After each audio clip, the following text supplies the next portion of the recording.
Le replay, ça s'est passé sur Witches Radio. Witches Radio réveillera la sorcière qui est en toi. Witches Radio. La nuit des magiciens. Bienvenue dans la nuit des magiciens.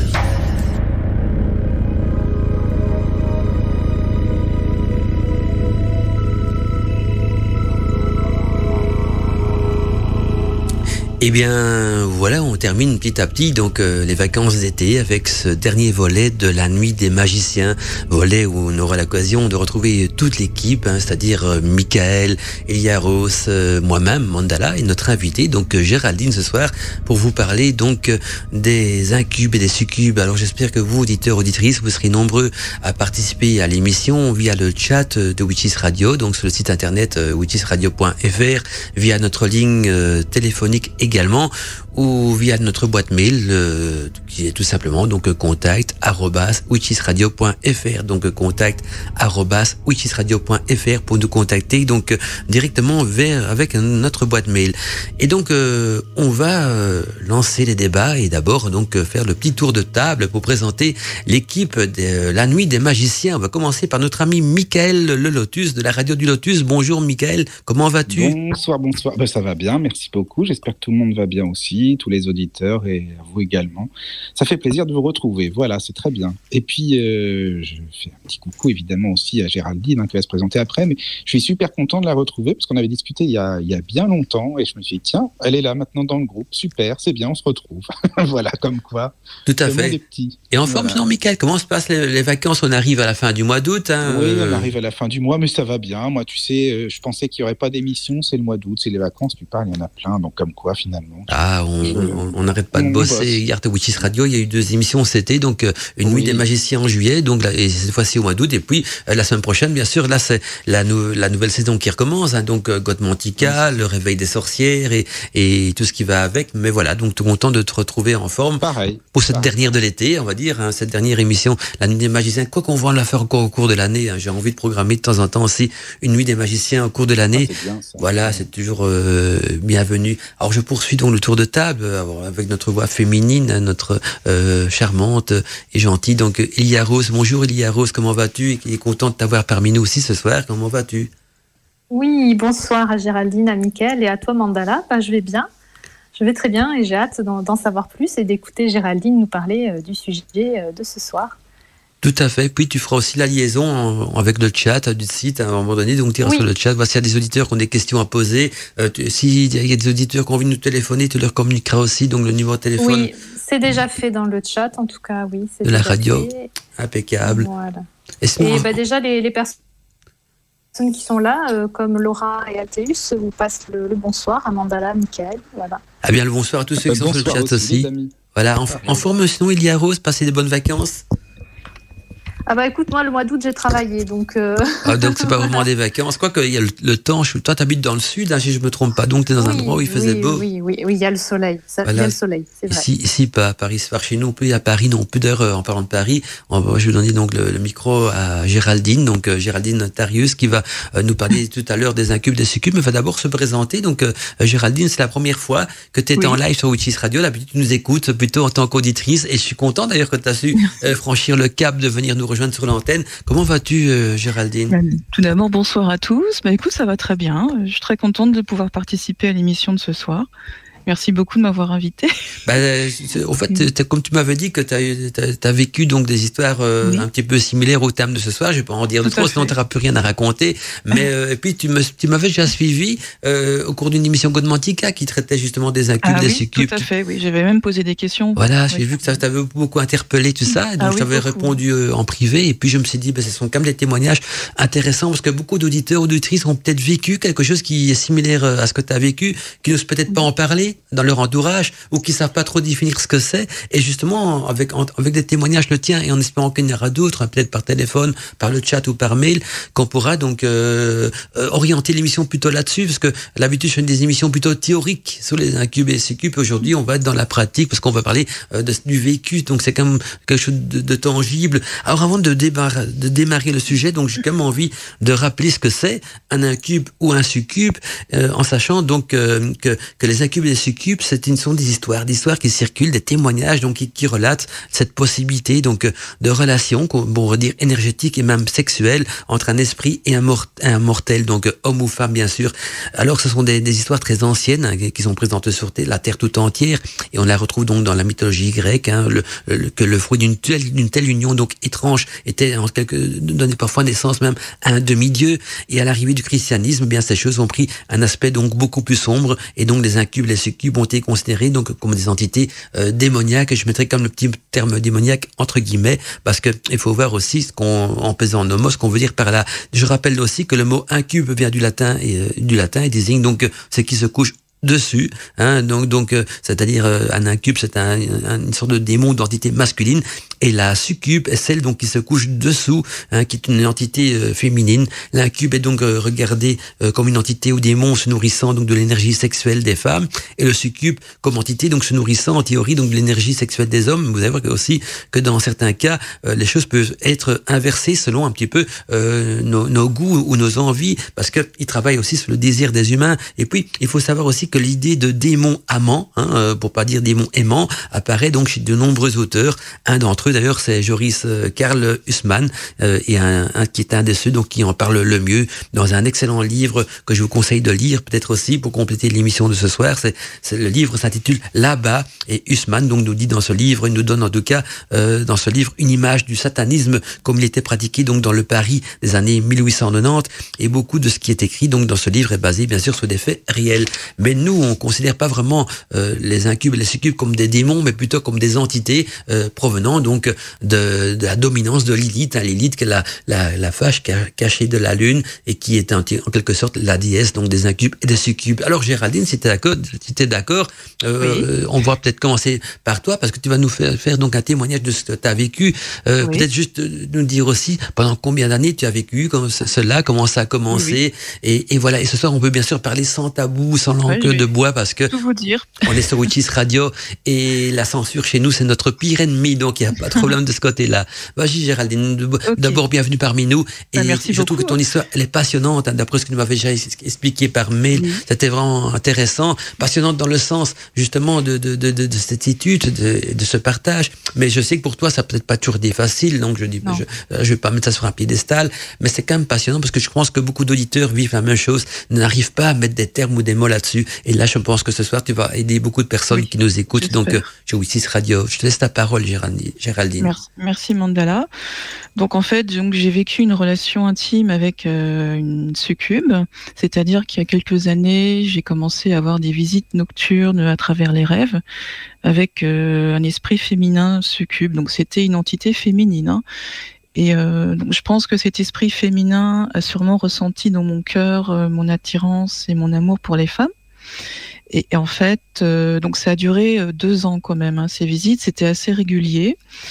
Et donc le premier contact avec cette entité, ça a commencé par une paralysie du sommeil. Je sentais une pression sur ma poitrine, donc c'était une première rencontre, hein, c'était pas très agréable, c'était un petit peu perturbant à vivre. Et après, les visites suivantes étaient beaucoup plus. Enfin, j'ai jamais eu de paralysie du sommeil. Hein. C'était donc c'était pas du tout agressif, hein, bien au contraire. Il y avait beaucoup de douceur et de tendresse, et je ressentais presque de l'amour de la part de cet esprit féminin.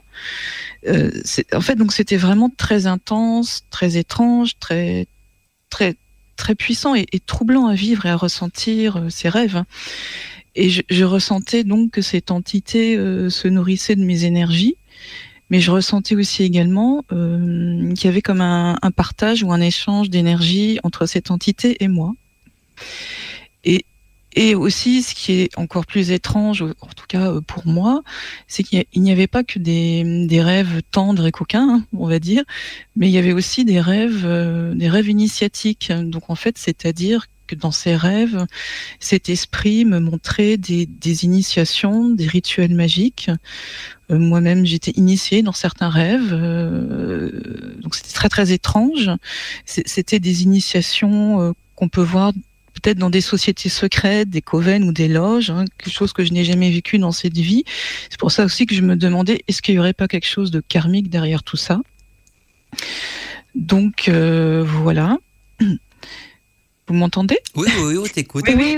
Et moi, la question que je me pose, c'est comment est-ce que tu sais réellement que c'est... comment dire attends, je sais plus, le succube ou l'incube. Enfin, comment tu es sûr que ce soit ça, ou que ce soit... Parfois, tu sais, il peut y avoir aussi des personnes, comment dire, comme les égrégores, en fait. Ah, des égrégores, je ne sais pas. Une personne qui, je sais pas moi, qui serait attirée par toi ou quelque chose comme ça, tu vois, qui créerait ce genre de choses. Enfin, comment on peut définir que ce soit vraiment ça, en fait? C'est quelque chose que j'avais jamais vécu auparavant, donc sur le moment, pour moi c'était vraiment une entité féminine, hein, c'était pas masculin, c'était féminin, hein, donc c'est à partir de ce moment-là que parce que j'avais jamais vécu ça, hein, des visites nocturnes de la part d'un je sais pas comment l'appeler, d'un succube, d'une succube. J'ai commencé à me poser plein de questions. Et puis il y avait aussi le côté initiatique, que tu avais dit qu'elle t'enseignait des choses de la magie, ou en tout cas des choses initiatiques. C'est ça qui était très étonnant, parce que j'avais jamais vécu ça auparavant dans des rêves. Je me dis, mais c'était quand même des rêves, on pourrait dire initiatiques, mais très très forts, quoi. Mm-hmm. Donc j'avais même vu une fois, je me souviens, alors il faudra que je retrouve ce rêve, je l'avais noté, où j'avais vu des personnes qui rendaient un culte à Isis, et c'était très ritualisé. Et des choses comme ça, donc c'était pas uniquement que des rêves tendres et coquins. Donc c'est pour ça que je me pose encore des questions. Comment dire, est-ce qu'il y a peut-être quelque chose d'initiatique derrière? Est-ce que c'est peut-être karmique? Pourquoi cette entité est venue me voir dans mes rêves comme ça? Est-ce que c'est quelque chose que je devais vivre? Je ne sais pas. C'est vrai que j'ai une sensibilité aussi médiumnique, donc je peux ressentir des entités, des esprits. Je suis pas la seule à avoir cette sensibilité, hein. Mais si vous avez des questions, oui, mais moi je veux savoir, n'hésitez pas. Combien d'années ça a duré? Est-ce que ça continue encore actuellement? Oui, ça a duré 2 ans, et donc c'était des visites très réguliers, et c'était plusieurs fois par mois, quoi. C'était assez régulier quand même. Et du coup, est-ce que tu te sentais fatiguée? Parce que ça a l'air tellement intense que... Oui, c'était très intense, donc forcément je me sentais un petit peu épuisée et fatiguée, et je sentais en même temps, comme je le disais, comme un échange et un partage d'énergie avec cette entité. Je sais pas comment expliquer. Je ne sais pas si je suis claire dans Oui, pour moi c'est clair. Quand tu veux dire un partage d'énergie, c'est vraiment comme une relation d'amour, quoi, je veux dire. C'était pas, c'était comme je ressentais vraiment presque de l'amour, en fait, de la part de cet esprit féminin. Et c'était très intense. C'est un mix érotique entre l'amour et le plaisir, qui varie. Ouais, et puis cet esprit donc qui me montrait des initiations, des rituels magiques, bon ça. Et comment tu pouvais faire la différence entre le rêve, tu pourrais rêver d'une femme mais justement, faire la différence entre parce que j'avais jamais vécu ça auparavant. Je sais pas comment vous expliquer. C'était tellement intense, d'une intensité incroyable, hein, et dans les rêves que j'avais avec cet esprit, je sais pas comment expliquer, c'est pas facile. Je pourrais peut-être vous mettre sous la voie, parce que Eddie Arrows avait posé une question intéressante. Comment est-ce qu'on peut savoir que c'est un incube ou un succube et pas une autre entité comme un égrégore ou quoi que ce soit? Moi, je peux donner la réponse à ça. Il y a toujours un point en commun de départ qui est le même. Quand vous avez affaire à un incube et un succube, ça commence toujours par une nuit assez spéciale où vous avez, comme elle très bien décrit Géraldine, on est bloqué dans son lit, on a envie de crier, on ne sait pas. On sent qu'il y a quelque chose qui nous oppresse la poitrine. On a envie de pousser un cri, on n'arrive pas. Et parfois, ça peut même aller encore plus loin. On sent ces couvertures du lit qui descendent sur notre corps, qui glissent sur notre corps. Et on est paralysé et on est effrayé en même temps. On a envie de crier et aucun sort sort de la bouche. Si on vit ça d'office, c'est la première manifestation d'un cube. Un cube est toujours la même, c'est toujours le même scénario. Donc ça commence toujours par ça. Si ça commence pas par ça, en fait, c'est ce que j'ai vécu. Voilà, c'est ça que je me suis dit. Le tout premier contact. Le premier contact, c'est ça. C'est toujours le même scénario, le premier contact. Par contre, s'il n'y a pas ce premier contact, qui est ce scénario, le scénario donc je viens de décrire, ça peut parfois être un égrégore aussi. Mais si d'office vous voulez crier, il n'y a aucun cri, qu'on se sent oppressé, une pression sur la poitrine, une angoisse, une pleure, et même parfois la couverture qui glisse sur votre corps, ça peut être effrayant comme premier contact. Après, plus du tout, évidemment. Là, d'office, il n'y a pas photo, donc c'est un incube, un succube, quoi. Si ça peut vous aider, je sais pas, ça peut peut-être éclairer un petit peu la réponse, mais c'est typique, parce que peut-être que Michael, tu vois la différence, Michael, c'est ça, donc c'est ce premier signe. Je comprends ce que tu veux dire. Après, c'est vrai que, comme disait Géraldine, c'est aussi certainement, bien sûr, énergétique aussi. Mais c'était l'incube, là, ou la succube, tu sentais qu'elle te voulait du mal, en fait? Non, pas du tout. Comme je disais, c'était pas du tout agressif, je sentais rien de malveillant, au contraire. C'était... Et c'était quoi son but, alors? C'est facile. Je ne sais pas. Je peux vous éclairer un petit peu aussi, si tu veux, je peux te répondre, Michael. Au fait, le but de ces entités, ils en ont deux. D'abord, ils doivent se nourrir, comme n'importe quelle entité. Et eux, ils se nourrissent d'une énergie sexuelle, c'est-à-dire que ils se nourrissent de l'orgasme. L'orgasme, qu'on appelle aussi dans certains domaines la fontaine des chakras, dégage une énergie qui va leur servir donc de nourriture. Mais en échange de ce vampirisme sexuel, ils t'initient. Donc il y a une sorte de partage. Donc eux vont t'initier à des séances occultes très secrètes et très sacrées. Donc il y a une sorte de libre échange, de libre arbitre, de donnant. Donc, c'est-à-dire que toi, en échange de ton énergie sexuelle ou de ton orgasme que tu leur offres, eux t'offrent des connaissances initiatiques. Mais c'est pas tout. Ils t'offrent aussi une protection. C'est-à-dire que tant que tu es célibataire, parce qu'après, cette protection, tu la perds. Mais si tu es célibataire et que quelqu'un te veut du mal, il te protège également. Par contre, si tu rencontres quelqu'un, que tu tombes amoureux, là, ils peuvent se mettre en colère.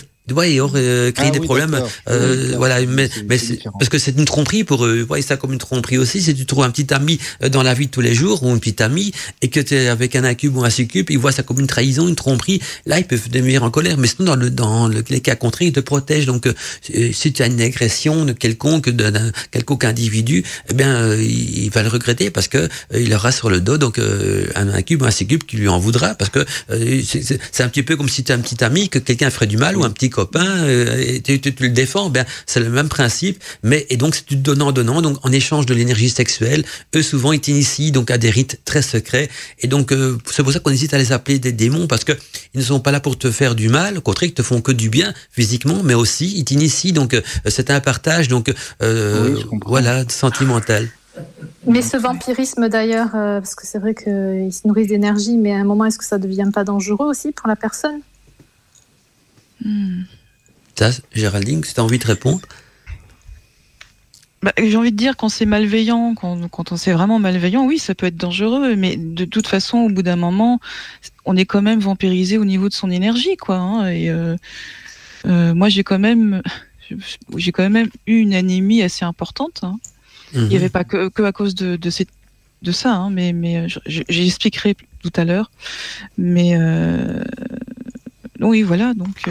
De toute façon, il y a des relations humaines dangereuses aussi. Si vous tombez sur un psychopathe, ou il y a du vampirisme humain aussi, ou un petit ami qui vous vampirise, comme on dit. On voit souvent cette expression en psychologie. C'est pas pire et mieux qu'une relation humaine. Tout dépend donc des limites qu'on se met là-dedans, je pense, non? Ça dépend. Oui.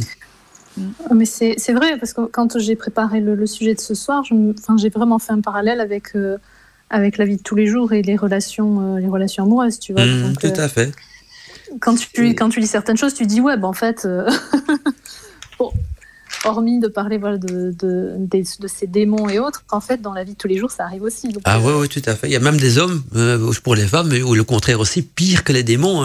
Voilà. Oui, c'est sûr. Il y a des femmes battues, ou des femmes qui sont vampirisées ou maltraitées. Il y en a beaucoup aussi. Alors que ces démons, en quelque sorte, ils te maltraitent pas, ils t'initient.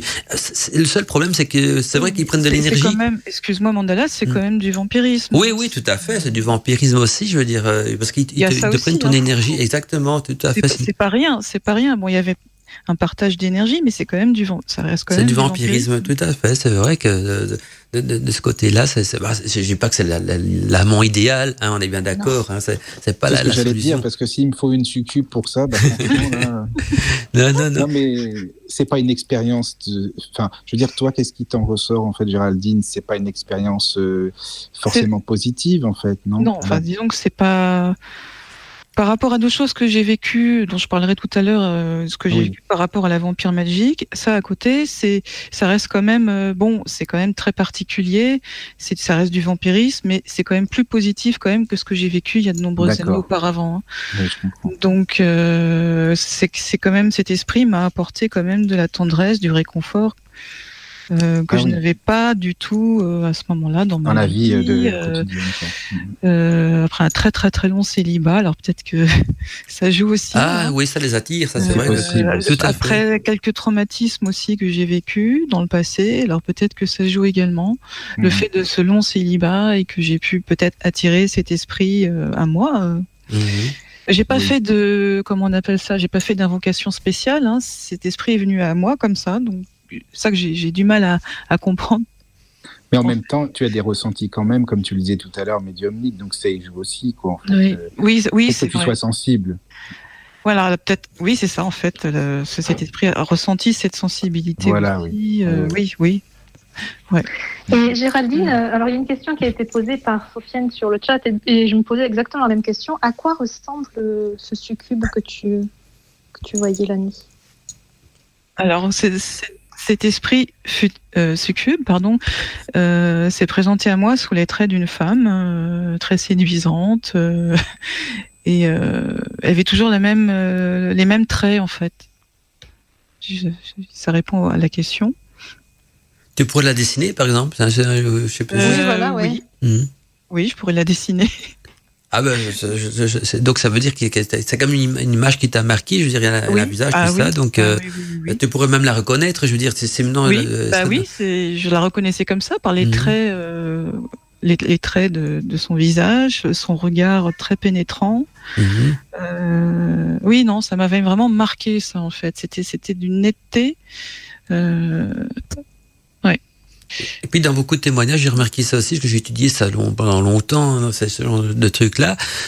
C'est vrai que souvent, c'est quand on a une longue période de célibat que dans la vie, qu'on attire donc ces entités, un cube ou succube, ça dépend si on est homme ou une femme, ou aussi quand on a vécu donc des relations traumatisantes avec des relations humaines traumatisantes, quoi. Donc, on peut prendre exemple, il y a des gens qui vont peut-être se complaire à être amoureux d'un cube ou d'un succube parce que ils ont eu avant ça, donc quelqu'un de violent, quelqu'un d'agressif, quoi que ce soit, et donc ils trouvent que cette relation-là est 1000 fois plus apaisante comparée à ce qu'ils ont vécu avant et moins traumatisante, même si c'est du vampirisme énergétique, hein, on est bien d'accord que on est toujours dans ce truc-là, mais et puis ça peut arriver aussi, je pense que j'ai vu des rituels pour les invoquer, parce que parfois certaines personnes les invoquent même dans le but de se faire initier, vu qu'il y a ce fameux partage donnant, tu me donnes ton énergie sexuelle, je t'initie à des choses très très anciennes, très rares, très complexes, et parfois donc certaines sorcières, pour pouvoir arriver à des niveaux plus hauts, je veux dire, vendent en quelque sorte, je mets ce terme-là entre guillemets, vendent leur corps à un incube ou un succube pour dans cet échange-là, quoi. Alors dans ce cas-là, on pourrait peut-être dire que c'est même la prostitution, si on vend son corps dans le but d'avoir des choses initiatiques. Je suis pas là pour juger ni pour jeter la première pierre à ce niveau-là, mais tout est possible. Donc on essaie de comprendre un petit peu, nous en tant qu'animateurs, mais aussi dans ce cas-là observateurs, comment est-ce qu'on peut vivre ça, accepter la chose. Est-ce que si ce sera à refaire, de toute façon tu l'as jamais rejeté, hein, je dis ce sera à refaire, comment tu revivrais la chose, mais tu m'avais dit tout à l'heure que tu as encore des visites nocturnes. Oui, alors c'est beaucoup plus rare, hein, les visites après sont devenues de moins en moins fréquentes, c'est beaucoup plus rare. Et c'est vrai que je l'ai jamais rejeté, mais je savais pas non plus trop comment l'éloigner ou m'en protéger non plus à ce moment-là, mais je l'ai jamais vraiment rejeté, non. À ce moment-là en tout cas, hein. Tout à fait. Donc voilà. Voilà, je suis pas du tout là non plus pour défendre les incubes, les succubes, c'est pour expliquer qu'il faut pas non plus trop vite paniquer. Parce que après, ça va donner aux gens envie d'en avoir. Peut-être des célibataires de longue date, ils seraient contents. C'est jamais des célibes de longue date, exactement. Tout à fait. Ça serait bien si. Voilà. Je veux dire, on prend ce qu'on peut se mettre sur la dent quand on est célibataire non, je plaisante en disant ça, bien sûr. Mais non, de toute façon, j'ai vécu ça aussi. J'avais déjà raconté dans une émission, j'ai aussi vécu donc une relation là quand j'étais ado, suite à un grimoire qui m'était tombé entre les mains, que j'ai brûlé, et puis je m'en suis débarrassé, mais je m'en suis pas débarrassé très vite non plus, ce grimoire, tu vois. Donc parfois on peut se dire, tiens, est-ce que ce qu'on plaint dans ce genre de situation ou pas? Mais il y a longtemps de ça, donc je sais de quoi Géraldine parle, et j'en ai pas été vraiment traumatisé, parce que quand j'en parle, je vois pas ça comme un mauvais souvenir, mais plutôt comme une anecdote ou quelque chose d'intriguant, quoi. Je vois plutôt ça de cette manière-là. Voilà. Et puis quand on est ado, on est moins vite vidé de son énergie aussi, parce qu'on a de l'énergie à revendre. Voilà, donc on remarque peut-être moins ce côté vampirisme énergétique aussi. Et ça m'a initié aussi à beaucoup de choses aussi. Donc c'est peut-être pour ça également que d'un côté je complaisais là-dedans. Et donc après j'ai brûlé le grimoire, et puis j'ai rencontré une petite amie à l'époque. Donc voilà, on a vite tourné la page, mais ça fait partie également de ma vie sentimentale. Je parlé de toutes les petites amies que j'ai eu quand j'étais ado. Il y avait également une entité de ce genre-là aussi qui en faisait partie. Oui. Donc c'est pour ça que d'ailleurs que j'avais fait un jour une émission qui traitait des incubes, des succubes, pour un petit peu voir comment ça se passait donc de ce côté-là. Tiens, toi Mickaël, qui avait déjà fait une émission similaire, est-ce que tu as eu des témoignages aussi assez interpellants? Du moins un témoignage, parce que la personne, elle était Caroline, d'ailleurs, si elle nous écoute, je pense que oui. Elle a été aussi visitée, pareil, par un incube pendant plusieurs années. Par contre, elle n'en retire pas du tout une bonne expérience. Enfin, c'était pas quelque chose forcément à vivre. Mais de toute façon, elle va vous écrire, je pense, ou elle va appeler, parce que je t'avais dit Mandala. Elle peut nous appeler, elle est bienvenue sur l'antenne, c'est l'envie d'intervenir. Géraldine, tu voulais partager avec elle aussi. Moi, ça m'intéresse aussi. Oui, avec plaisir. Voilà. Super. Donc Caro, la ligne est ouverte. Je dis ça. Bon, non mais Mandala, voilà. Après c'est intéressant d'écouter, je trouve, les diverses expériences, quoi, parce que si Géraldine, toi tu dis que voilà, il y a des choses à apporter quand même, comme des enseignements et autres. Bon, c'est pourquoi pas. Enfin, moi perso, je suis pas sûr que j'ai envie d'être visité par une succube. Peut-être que j'y suis déjà. Alors, je sais jamais. Peut-être que c'est déjà arrivé. J'en sais rien. En fait. Peut-être. Hein. Tu t'en souviendrais, je crois. Hein. C'est de revécu ça. C'est surtout de faire la différence entre l'humain et la fameuse succube, quoi. Et là, tu as la fameuse clé que je t'ai donnée, c'est le fameux premier contact. Hein, voilà. C'est ça. Mais d'ailleurs, en parlant de ça, tout à l'heure, Ezel Chélion nous disait justement que le succube ne montrait pas forcément son vrai visage, mais plutôt le fantasme d'une personne. Alors, qu'est-ce que vous en pensez? Est-ce que c'est vrai ou est-ce que... Ça, c'est une bonne question. Et moi, j'aurais du mal à répondre parce que c'est vrai. Est-ce qu'ils montrent leur vrai visage? En tout cas, chez Géraldine, c'est toujours les mêmes traits sur lesquels il apparaissait. C'était toujours sur les mêmes traits d'une femme, avec les mêmes traits toujours. Qui me séduisait beaucoup, en fait. Hein, donc, elle savait très bien à quoi j'étais sensible, donc voilà. Mais c'est possible que, comme on dit, c'est pas du vinaigre qu'on attire les mouches, donc ils peuvent très bien prendre une jolie apparence. Mais en général, ce genre de démons sont déjà très jolis au départ. Ils sont de loin des démons hideux, comme a voulu le présenter à un moment donné. Donc la religion a toujours présenté les démons assez hideux, alors que c'est pas du tout toujours le cas. Hein. D'ailleurs, il y a le fameux proverbe qui dit la beauté du diable, pour dire que c'est une beauté attrayante. Alors, attention, qui s'y frotte s'y pique, bien sûr aussi. Donc, il faut faire attention à tout ça. Oui.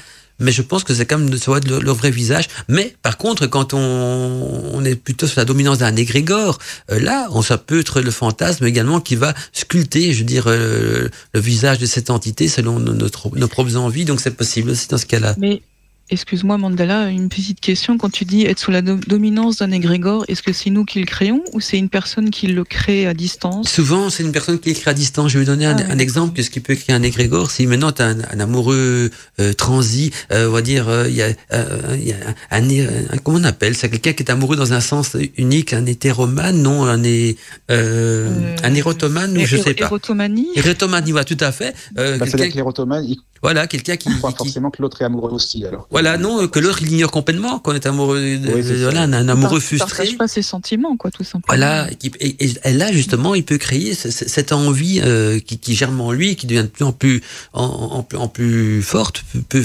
générer deux choses. Alors, il passe à l'acte, mais de manière violente, ça veut dire que ça peut devenir une agression sexuelle, ou alors de la drague, s'il va dans la douceur. Ça peut être une agression psychique ou des attaques psychiques. Tout à fait aussi. Et ça peut devenir des attaques psychiques aussi, donc c'est une sorte de refoulement à ce niveau-là. Et ouais, voilà. Donc, et puis ça, c'est parfois de manière involontaire et parfois aussi de manière volontaire, parce que je donne un autre exemple. Quelqu'un qui est amoureux de toi, et toi tu l'ignores complètement, tu ne t'intéresses pas à lui. Il dit je vais faire un rituel d'amour pour que ça s'intéresse à moi. Ben là, il va créer un égrégore de lui-même par un rituel de provocation sentimentale, par exemple. Oui. Et donc, dans ce cas-là, ben là, il aura créé, mais on peut le faire aussi parfois involontairement, parce que le psychique est tellement puissant et cette envie tellement puissante qu'il y a l'énergie sexuelle aussi, de nouveau, qui va bouillir en lui, et au lieu d'attirer un incube ou un succube, il va générer un égrégore, et qui va venir, donc, assouvir, en quelque sorte, ses fantasmes. Mais le plus souvent, je dirais, dans 80% des, enfin, oui, 80% des cas, je le dis en belge, tant pis, c'est souvent, donc, par des rituels, donc, de provocation sentimentale ou de retour d'affection, qu'on peut aussi créer un égrégore qui finira par convaincre l'autre personne de tomber amoureux, parce que cet égrégore, à force d'envoûter les nuits de l'autre personne avec l'apparence, souvent même du visage de celui qui l'a créé, l'amour finit par générer un amour seulement artificiel, mais voilà, donc c'est le but aussi de ces rituels, donc de retour d'affection.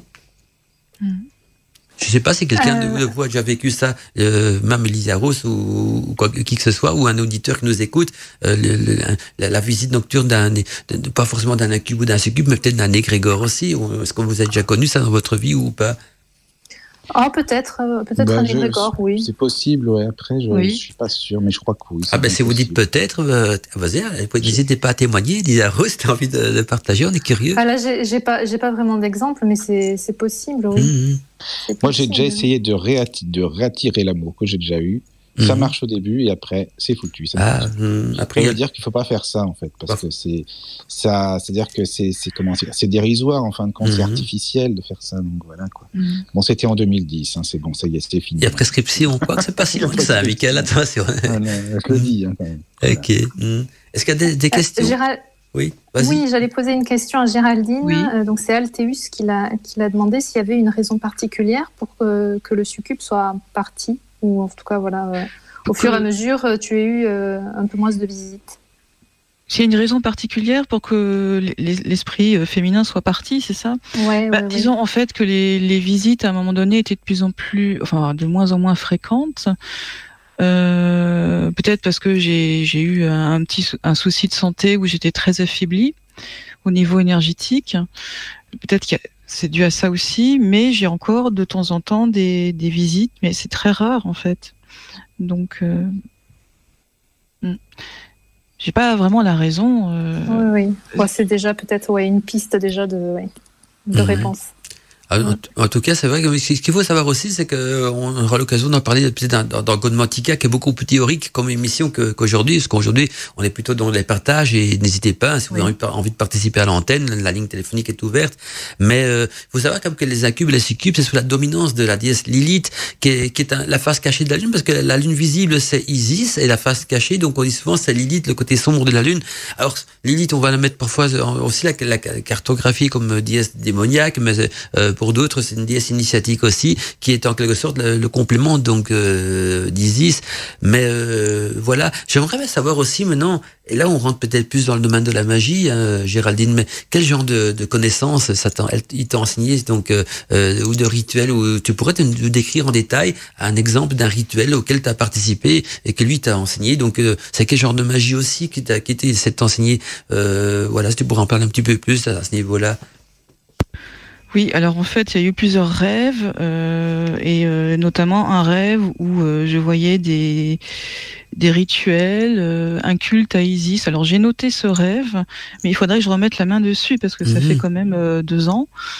Et il faudrait que je remette la main dessus, en fait. Ok. Mais c'est difficile à expliquer comme ça avec des mots. Il faudrait que peut-être que ça fasse une autre émission peut-être pour qu'on parle de ça. Mais là, il faudrait que je retrouve mon carnet, en fait. J'ai pas ça sous la main. Donc, je suis désolée, je vais pas pouvoir répondre à la question. Non, mais il y a pas de problème. Mais c'est pour savoir un petit peu quel genre de magie pouvait être enseignée aussi. En tout cas, est-ce que tu considérais ça comme de la magie plus sombre ou de la magie plus naturelle ou... C'était pas forcément négatif. Hein, c'était. Mais en fait, c'est comme si on me montrait des initiations d'autres personnes aussi, et c'est pas facile d'expliquer ça comme ça. Donc, parce que c'était assez ritualisé. Je me souviens pas de tout, hein, mais j'ai noté dans un carnet certaines choses, mais il faudrait que je remette la main dessus en fait, hein, pour répondre plus précisément. Donc, je suis désolée de ne pas pouvoir répondre avec plus de précision à la question. Non, mais il n'y a pas de problème. Ce que je veux aussi dire, c'est quand on parle, tout à l'heure, on a parlé aussi donc au niveau des entités, donc d'égrégores. Un égrégore très connu, qui est un égrégore démoniaque d'ailleurs, qui peut être généré par la peur, très connu, bien sûr, je veux dire, au niveau hollywoodien, c'est dans Les Griffes de la Nuit, hein, Freddy Cocker, ça vous dit quelque chose, hein, dans le fameux film Les Griffes de la Nuit, qui est une sorte d'égrégore démoniaque qui attaque les gens dans le rêve. Est-ce que vous avez déjà vu ce film? Qu'est-ce que tu as vu ce genre de film? Moi, non, je connais pas. Non, je connais pas non plus. Non, vous n'êtes pas très cinéphile. Et toi, Yaro, ça te dit quelque chose, Les Griffes de la Nuit? De nom, oui, mais je l'ai pas vu. Ah ben si vous voulez vraiment voir un film terrifiant, hein, sur l'histoire d'égrégore, j'ai aimé terrifiant. C'est le genre de film que vous regardez ça et vous dormez plutôt de la nuit. C'est Les Griffes de la Nuit. Pour ceux qui connaissent pas, il y a plusieurs saisons dans ce film-là. Je vous garantis, c'est cauchemardesque. Hein, c'est le pire côté des égrégores. Voilà, non, on n'est plus dans un égrégore d'amour, mais un égrégore tueur en série, quoi. Donc voilà. J'aime pas les films comme ça. Ah ben non, c'est pour ça que ah ben c'est le but. Ouais, hein, ça fait des cauchemars. C'est le but de ce genre de film. Voilà, c'est le but de ce genre. C'est le genre de film que je vais voir quand j'avais une petite amie que j'invitais à la maison, je mettais un film comme ça elle va pas envie de dormir seule, elle panique. Je plaisante. Je plaisante. C'est pas du tout mon genre. Ah là là. En tout cas, alors puis Géraldine, tu avais aussi envie de parler d'un autre domaine qui est le vampirisme énergétique, parce que puisqu'on parle d'un cube de succube, tu as vécu encore une autre histoire. Alors, j'ai vécu une autre expérience des années avant. Alors ça reste quelque chose de traumatisant. Alors je préviens à l'avance, peut-être que ça pourra faire peur à certaines personnes, mais bon, c'est ce que j'ai vécu. Donc ça s'appelle la vampire magique. Donc je vais dire un petit peu ce que c'est. Donc la vampire magique, qu'est-ce que c'est? Ce qu'on appelle la vampire magique. Déjà, la vampire magique, ça s'écrit Magic CK à la fin. Et donc c'est une multitude de rituels et de pratiques magiques qu'utilisent des personnes, donc des sorciers, hein, pour vampiriser à distance et se nourrir d'énergie.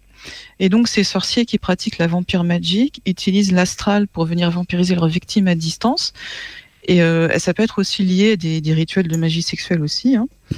Et donc dans mon cas, ce qui m'est arrivé, donc j'ai subi ce vampirisme pendant de nombreuses années.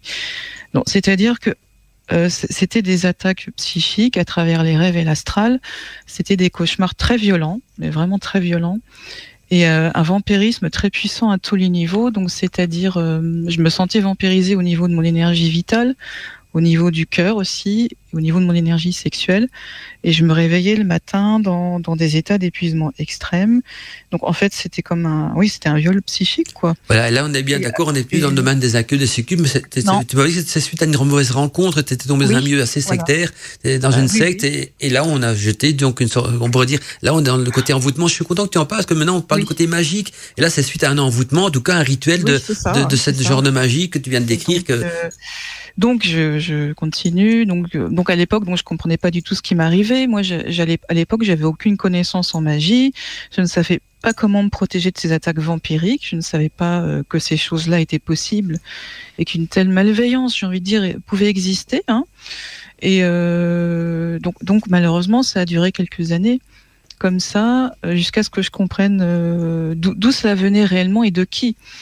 Donc en fait, c'était un homme que j'avais rencontré, qui était sorcier et médium et qui était à la tête d'une communauté, donc d'une secte. Hein. Bon, c'était le gourou. Et donc j'ai appris par d'autres personnes aussi que j'étais pas la seule avec qui il avait fait subir ça. Et en gros, que c'était sa spécialité de s'introduire dans les rêves par l'astral pour se nourrir de l'énergie vitale, sexuelle de ses victimes, quoi. Et mais ça reste quand même quelque chose de traumatisant pour moi. je sais pas comment vous exprimer la violence de ces à travers les rêves. C'était très très violent quand même. Hein. Tu pourrais décrire la violence. En tout cas, là, on est quand même plus proche de l'égrégore. Hein, tantôt, on a ton témoignage sur les incultes. Et ça venait de cet homme qui avait donc des dons de médiumnité et de comment dire, qui faisait de la sorcellerie, enfin des rituels. Moi, à l'époque, je ne savais pas que c'était possible, quoi. Hein. Mm-hmm. J'ai jamais demandé à vivre ça, et oui, donc en fait, comme tu disais, c'est un envoûtement à distance, donc. Tout à fait. Mais est-ce que ce genre de, que ce soit cette histoire-là ou par rapport au succube, est-ce que c'est complètement différent, en fait. Ouais, c'est différent, mais est-ce qu'aussi, à ce moment-là, il n'y avait pas une faille en toi, en fait, qui fait que tu as pu être atteinte aussi profondément que... Par rapport à la Vampire Magic ou Oui, déjà pour ce que tu es en train de raconter, oui. Oui, je pense que, bien sûr, moi, j'ai vécu certaines choses dans le passé, des traumatismes, donc forcément, peut-être qu'il y avait aussi des failles en moi. Hein. Je suis humaine aussi, hein, donc... Mais quand j'ai compris, je suis pas restée en contact très longtemps avec parce que je sentais au fond de moi qu'il y avait quelque chose qui n'allait pas, donc je suis partie et très très vite. Mais comme on s'était rapproché à un moment donné, donc forcément il avait une... Je sais pas comment vous expliquer, parce que ça reste encore quelque chose de traumatisant et à vif, en fait. Au fait, Et le fait de me replonger dans ces années-là, moi, à l'époque, j'avais personne à qui parler, hein, j'étais seule. Je savais pas comment faire pour me défaire de ces attaques, quoi. Donc, oui, excuse-moi, Mandala. Oui, au fait, j'ai l'impression qu'il avait des sentiments peut-être pour toi ou envie de posséder, possible. En tout cas sexuellement, et lui, dans ce cas-là, il a fait un rituel. C'est possible, mais moi, j'ai jamais demandé à vivre ça, quoi. Ah non, je suis d'accord avec toi. Mais je ne savais pas qu'il pratiquait ce genre de choses, hein, à l'époque. Hein. Mm-hmm. Et je suis pas la seule à qui il a fait subir ça. Donc, en gros, je pense que c'était pour augmenter sa puissance aussi, ou pour avoir plus d'énergie. Oui, parce que tu me disais qu'il a fait avec tous les adeptes de sa secte, hein, donc il n'était pas la seule à témoigner ça. Non, je suis pas la seule. Hein, voilà, je suis pas la seule. Bon. Tous ceux qui étaient dans sa secte. Je suis pas la seule. Hein, donc. En fait, t'es tombé sur la secte du Lotus, tu sais. Ah, Michael, c'est toi qui t'es un peu envoûté, quoi. Avec sa voix, Ce que j'ai vécu, je l'ai vraiment vécu, et je le souhaite à personne. Parce que à partir de ce moment-là, qu'à partir de ce moment-là, j'ai commencé à tomber malade, à avoir une anémie très importante. J'étais très épuisée. Non, mais je suis un petit peu émue là parce que. Non, mais je comprends. Excusez-moi. Géraldine, si tu veux, Géraldine, on peut faire aussi une pause musicale. Hein. Ouais, je veux bien. D'accord, ça va. Aller boire quelque chose. Voilà, fais boire un petit verre et tout ça. Parce que moi, par contre, je veux terminer, clôturer ce que Géraldine vient de dire. Ce que j'ai remarqué chez Géraldine, c'est qu'elle parle avec beaucoup moins d'aminosité et de négatisme quand elle parle de l'incube, plutôt que quand elle parle donc de cet envoûtement magique. Comment tu appliques ce genre de magie? Comment tu l'appelais encore, Géraldine? De la magie. Vampirisme magique, voilà, hein, ouais, tout à fait. Ça existe réellement, il n'y a pas que cette personne. Je crois que tu m'as même un livre qui en parlait. Oui, donc, alors en fait, il y a un livre qu'a écrit Arnaud Tully, il est vraiment bien ce livre, hein, c'est Vampirisme énergétique, identification et protection. Mais il en parle en fait, il parle de la Vampire Magic, mais sur une page seulement. Ok, d'accord. Il est très bien ce livre. Hein. On va faire une petite pause musicale alors, ouais. Et puis on en rediscutera, mais donc on retiendra quand même que quand tu as parlé des incubes, c'était moins dans l'amiosité, moins négative. C'était des années plus tard et c'était meilleure expérience. C'était bienveillant, tu vois. Voilà, c'était bien comparé à ce que tu as vécu. Ah oui, alors là. Tout à fait. Donc voilà. C'est ça qu'on va peut-être en retenir et on va en discuter tout à l'heure. On va parler un peu plus donc de ce genre de magie, de pratique magique, parce que je vais te dire honnêtement, j'ignorais complètement que ça existait. Je sais bien qu'il y a des rites sexuels, il y a des envoûtements d'amour et tout ça, mais là tu m'as fait découvrir encore une branche de la magie que je n'ai pas eu l'occasion d'étudier techniquement, bien sûr, que je connaissais pas. Et d'ailleurs, même les livres qui en parlent, c'est très peu. Je pense qu'à un moment donné, quand la personne vampirise à ce point, non mais c'est quand même c'est extrêmement puissant. Hein, c'est des rituels. La personne, si elle sait pas se protéger à un moment donné ou se défaire de ça, elle peut en mourir, je pense. Hein. Tout à fait. Donc, voilà. On fait une petite pause musicale, donc le temps de boire un petit verre, de se remettre de nos émotions, tout ça, et peut-être aussi de voir s'il y a des questions au niveau du chat. Le replay, ça s'est passé sur Witches Radio. La nuit des magiciens. Bienvenue dans la nuit des magiciens. Eh bien, on est bien sûr dans la nuit des magiciens et j'en profite pour faire un petit tour donc des messages reçus sur la boîte mail de Witches Radio. On a un message donc qui nous vient de Fap62, donc Fap62 qui nous écrit: bonsoir les Witches, première fois que je vous écoute en live, nous dit-il ou nous dit-elle, je sais pas si c'est une femme ou un homme. J'ai découvert donc Witches Radio grâce à YouTube. J'ai écouté donc tous les podcasts de Godmantica et je commence donc je commence il manque des mots, je pense, et je commence de l'autre côté, il me semblait qu'il manquait un mot, et je commence celle de l'autre côté du miroir, donc j'ai rajouté ce qui manquait en podcast, donc, et je suis très content, donc, de vous entendre ce soir. Belle soirée à vous, belle soirée à toi aussi, Fab62, donc c'est un message envoyé via notre application pour téléphone portable, et bienvenue, donc, Fab, dans le live, donc, de Witches Radio, donc, en tant que nouvel auditeur. Et il y a Doud Jacker aussi, qui nous a envoyé un message et qui nous dit donc bonsoir Mondou Mandala et toute l'équipe de ce soir. Après le thème des vampires, je suis ravi donc de vous retrouver donc dans ce nouveau volet de l'été. J'aime beaucoup cette nouvelle émission de nuit, la nuit des magiciens, surtout donc avec le thème de ce soir des incubes et les succubes, nous dit-elle. J'honore souvent Lilith, nous dit Doudjaker, car mon incube vient me visiter régulièrement la nuit. Ah, c'est un bon témoignage à Doudjaker.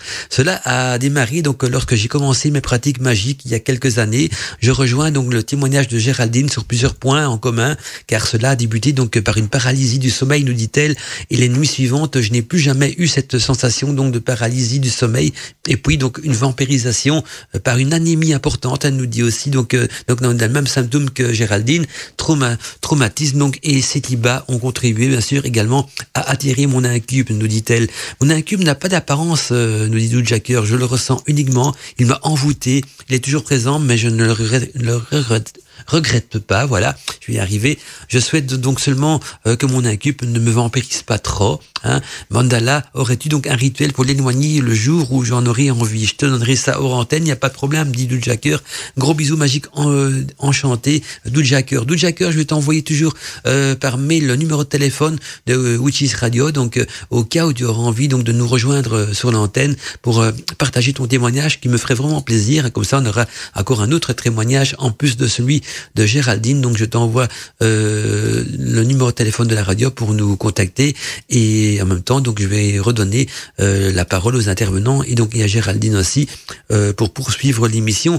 Alors Géraldine, donc je te redonne l'antenne pour ton témoignage, parce que c'était quand même pour nous parler un petit peu plus donc de ce vampirisme magique de cas. J'ai juste peut-être deux questions à transmettre du chat. Oui. Comme ça fera le lien. C'est Talassa en fait qui nous a posé deux questions. L'une concernait donc ton premier témoignage sur le succube. Donc nous disant, je ne comprends pas comment l'incube ou le succube choisit le ou la partenaire. Et puis là, c'est la deuxième question par rapport à ce que tu nous as parlé de l'autre témoignage juste avant la pause. C'était de savoir comment tu as fait pour t'en débarrasser en fait de ce vampirisme-là. Oui, pour le deuxième témoignage, comment j'ai fait pour m'en débarrasser? Donc, donc ça a duré quelques années. Et comme on se voyait plus du tout, j'avais coupé tous les liens. Je pense qu'à un moment donné, il avait moins d'emprise, de moins en moins sur moi. Hein. Et je suis allée voir également une médium qui avait vécu un petit peu la même chose. Moindre, hein, mais un petit peu la même chose que moi. Et on avait fait des séances de magnétisme, je me souviens, m'a expliqué certaines choses. Et à un moment donné, petit à petit, ces attaques ont fini par s'estomper et par cesser. Et donc je pense que cet homme avait beaucoup moins d'emprise sur moi. je me sentais plus forte. J'ai eu un regain d'énergie, changé ma vibration. Voilà, mais je n'ai pas fait de rituel magique, hein, puisque je n'avais pas de connaissances dans ces domaines-là. Sinon, évidemment, j'aurais aimé pouvoir m'en débarrasser avant, quoi. Donc voilà, je ne sais pas si ça répond à la seconde question. Oui, c'est bon, c'est bien. Et la première question, j'ai pas oui, c'était en fait de savoir comment un succube ou un incube choisit en fait sa partenaire. C'est difficile à dire, hein, ça dépend des comment dire, des personnes. Moi, je pense que c'est parce que j'ai vécu certaines choses qui fait que j'ai eu un très long célibat, donc j'étais pas très heureuse. Peut-être que c'est ça qui a fait venir ce succube à moi, hein, mais j'ai pas vraiment la réponse à ça, hein, en fait. Mandala, est-ce que tu saurais répondre? Bien, ça dépend aussi, parce que tu vois, moi dans mon cas, c'est en tombant sur un grimoire. J'ai un jour tombé sur un grimoire qui en parlait, et dès que j'ai eu ces grimoires entre les mains, parce que c'est une époque où je fouillais souvent les vieilles bibliothèques, j'étais à la recherche de tout ce qui touchait un petit peu l'ésotérisme. Je dirais, moi, je touchais à tout à l'époque, et puis j'étais célibataire aussi, c'est vrai, il y avait peut-être ce point-là en commun. Et puis dès que j'ai eu ce bouquin-là, ben voilà, j'étais sous la dominance aussi, tout comme toi, hein, c'était le même genre d'entité, vu que moi je suis attiré par les femmes, donc c'était également un incube qui venait donc me rendre visite la nuit, et puis quand j'ai voulu m'en débarrasser, bien comme je suis persuadé que c'était à cause du grimoire que ça a commencé, parce qu'en plus il en parlait, j'ai brûlé ce grimoire. J'étais même triste de le brûler parce qu'il y avait quand même beaucoup de secrets de magie qui allaient se perdre, mais je me suis dit il faut, parce que j'avais rencontré une petite amie, ça pouvait peut-être mal tourner, parce que je sais bien que ce sont des créatures qui peuvent être très jalouses plutôt, et donc je l'ai brûlé, et du jour au lendemain plus de nouvelles, ça a été fini, quoi. On a rompu de manière, on va pas dire que rompu, mais c'est ça, hein, d'une manière assez brutale, mais c'est moi qui l'ai décidé, et moi, dans ce cas-là, mon rituel, c'était de brûler le grimoire. Maintenant, Géraldine, c'est peut-être autre chose. Moi, je m'en bien aussi, c'est Géraldine, ce qui a pu attirer donc l'incube, c'est le fait que tu as déjà été victime auparavant de magie, du vampirisme sexuel, et qui a laissé une sorte de résidu à ce niveau-là, qui aurait pu l'attirer peut-être, non? Donc, ce que j'ai vécu avec la vampire magique, c'était avant mon expérience avec la succube qui est venue me voir des années après. Donc, peut-être effectivement que j'avais déjà oui, c'est ça. Des séquelles, on va dire, hein, des séquelles, ou en tout cas un marquage ou quelque chose comme ça qui montrait que tu avais participé déjà. Oui, je pense que c'est lié. Effectivement, c'est ça en fait. Voilà.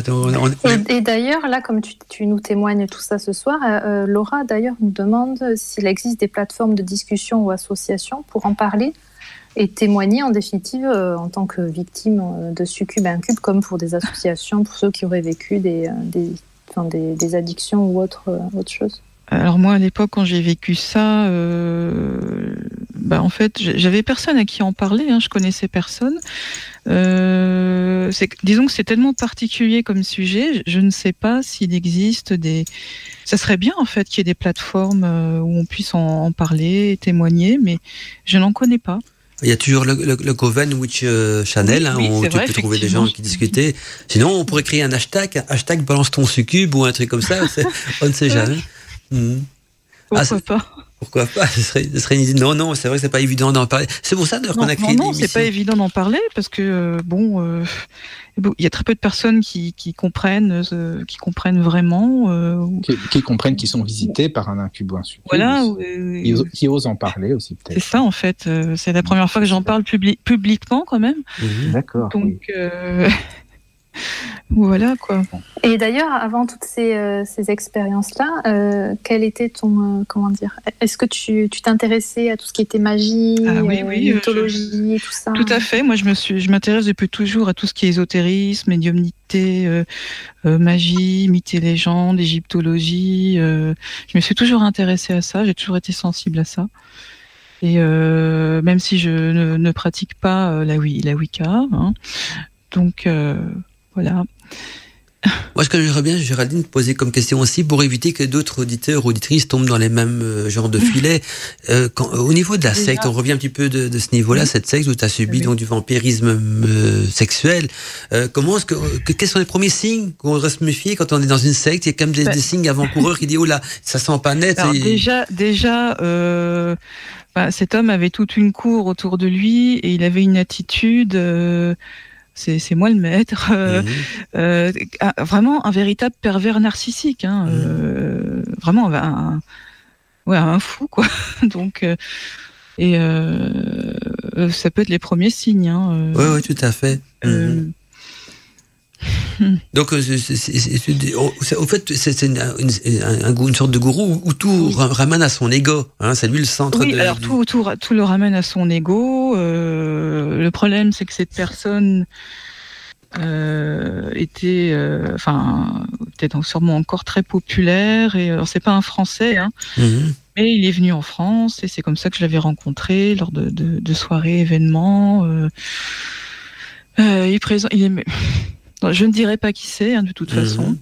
C'est pas le but. Non, on n'est pas pour balancer. Quelqu'un, en fait, qui a une certaine notoriété, très populaire, mais c'est pas parce qu'une personne est populaire ou. Ah ouais, tout à fait, une notoriété. Que c'est quelqu'un de bienveillant. Exactement. Il peut y avoir des abus de toutes sortes, donc comme. Surtout dans ce milieu-là, on pense pas. Quand j'ai pu subir, ouais. Et puis, on ne va pas du tout balancer des noms, mais surtout donc des comportements plutôt, tu vois, qui pourraient mettre la puce à l'oreille quand quelqu'un. Oui, des comportements de pervers narcissiques en fait, de manipulateurs pervers narcissiques en fait. C'est ça aussi. Et quelqu'un qui a un ego absolument démesuré, quoi. Tout à fait. C'est pour ça que j'étais très vite partie, que j'avais coupé les ponts, mais enfin ça n'a pas empêché toutes ces attaques après. Oui, et puis parce qu'il voulait pas, je pense, comme il voulait que je revienne, quoi. Il voulait que je revienne dans le groupe, je pense. Il y avait quelque chose comme ça et il y a peut-être une attirance qu'il avait pour moi. Alors sans parler de sentir-moi amoureux, pour moi c'est pas ça l'amour, donc sûrement pas. Et puis là, t'étais pas la seule dans tout ce regroupement ou aux sectes, on peut appeler ça comme ça. Les autres ont témoigné le même genre de comportement. C'était aussi donc c'est cette emprise-là, en tout cas là pour une bonne partie des. Ah ouais, non mais j'étais pas la seule. Il y a d'autres femmes et même des garçons qui ont subi les mêmes choses de sa part. Voilà, qu'on pense pas qu'il n'en avait que sur toi à ce niveau-là, quoi. Je veux dire, ça. Ah non, il y avait pas que moi, voilà. Ça c'est sûr, mais c'est fou quand même. Donc c'est pas parce que il y en a plein. Il y a beaucoup. Quelqu'un est médium, que quelqu'un est populaire, que c'est quelqu'un de Vous voyez ce que je veux dire? Tout à fait. Il y a plein de sectes comme ça qui sévissent un petit peu partout dans tous les pays. D'ailleurs, c'est pour ça qu'on met souvent en garde. Méfiez-vous des groupements, parce que beaucoup de gens nous demandent, tiens, tu pourrais nous conseiller un coven, un mentor, tout ça. On conseille jamais rien parce que on sait pas ce qu'on peut donner comme référence sûre ou pas. Malheureusement, et aussi sur Internet, on peut faire de très mauvaises rencontres. Mais il y a beaucoup de ce qu'on appelle des gourous. Ce sont des pervers narcissiques à la base aussi, des manipulateurs, aussi bien chez les hommes que chez les femmes. Ah oui, c'est pas typiquement masculin, on est bien d'accord. C'est pas que masculin, attention, il y en a aussi chez les femmes. Nous, on en a connu quelques-uns à l'époque de Radio Arcadie aussi, quelques-unes, j'irais même. Et en fait, pardon, je te coupe, Mandala. Non, il n'y a pas de problème. Mais depuis donc ce que j'ai vécu, moi, les groupes, j'ai beaucoup de mal, quoi. Oui, à adhérer, quoi. Beaucoup de mal à adhérer. J'ai besoin de temps pour accorder ma confiance. Puis je ne fais pas rentrer n'importe qui chez moi. Ça, c'est sûr. Mais les groupes, j'ai beaucoup de mal. J'ai eu, depuis cette mauvaise expérience. Donc. Tout à fait. De toute façon, je peux comprendre. Moi, je fais partie d'aucun groupe aussi. Je crois que Mickaël fait partie d'aucun groupe non plus. Eliaros non plus. Non, pareil. Moi, je fais mes petits trucs de mon côté. Voilà, on est tous à des manières. On est tous solitaires. On est dans le monde. Personnes, on est des électrons libres, nous. Oui, c'est ça. Voilà, exactement. Je suis une électron libre. Ouais, puis moi, je suis d'accord avec Géraldine quand tu dis, Géraldine, que dans ces groupes-là, ça peut paraître bien sympa. Ils te vendent du rêve. Et c'est ça, surtout dans ces milieux-là de la spiritualité. C'est même la pensée unique à un moment donné. Oui, exactement. Ça va très très loin. New Age et compagnie. Ça va New Age, compagnie, dans tous les domaines en fait. C'est pas uniquement que dans le New Age. C'est ça. Dans le bien-être. Ah oui, dans donc là, de tout. Là, c'était vraiment une secte sombre, vampirique. D'accord.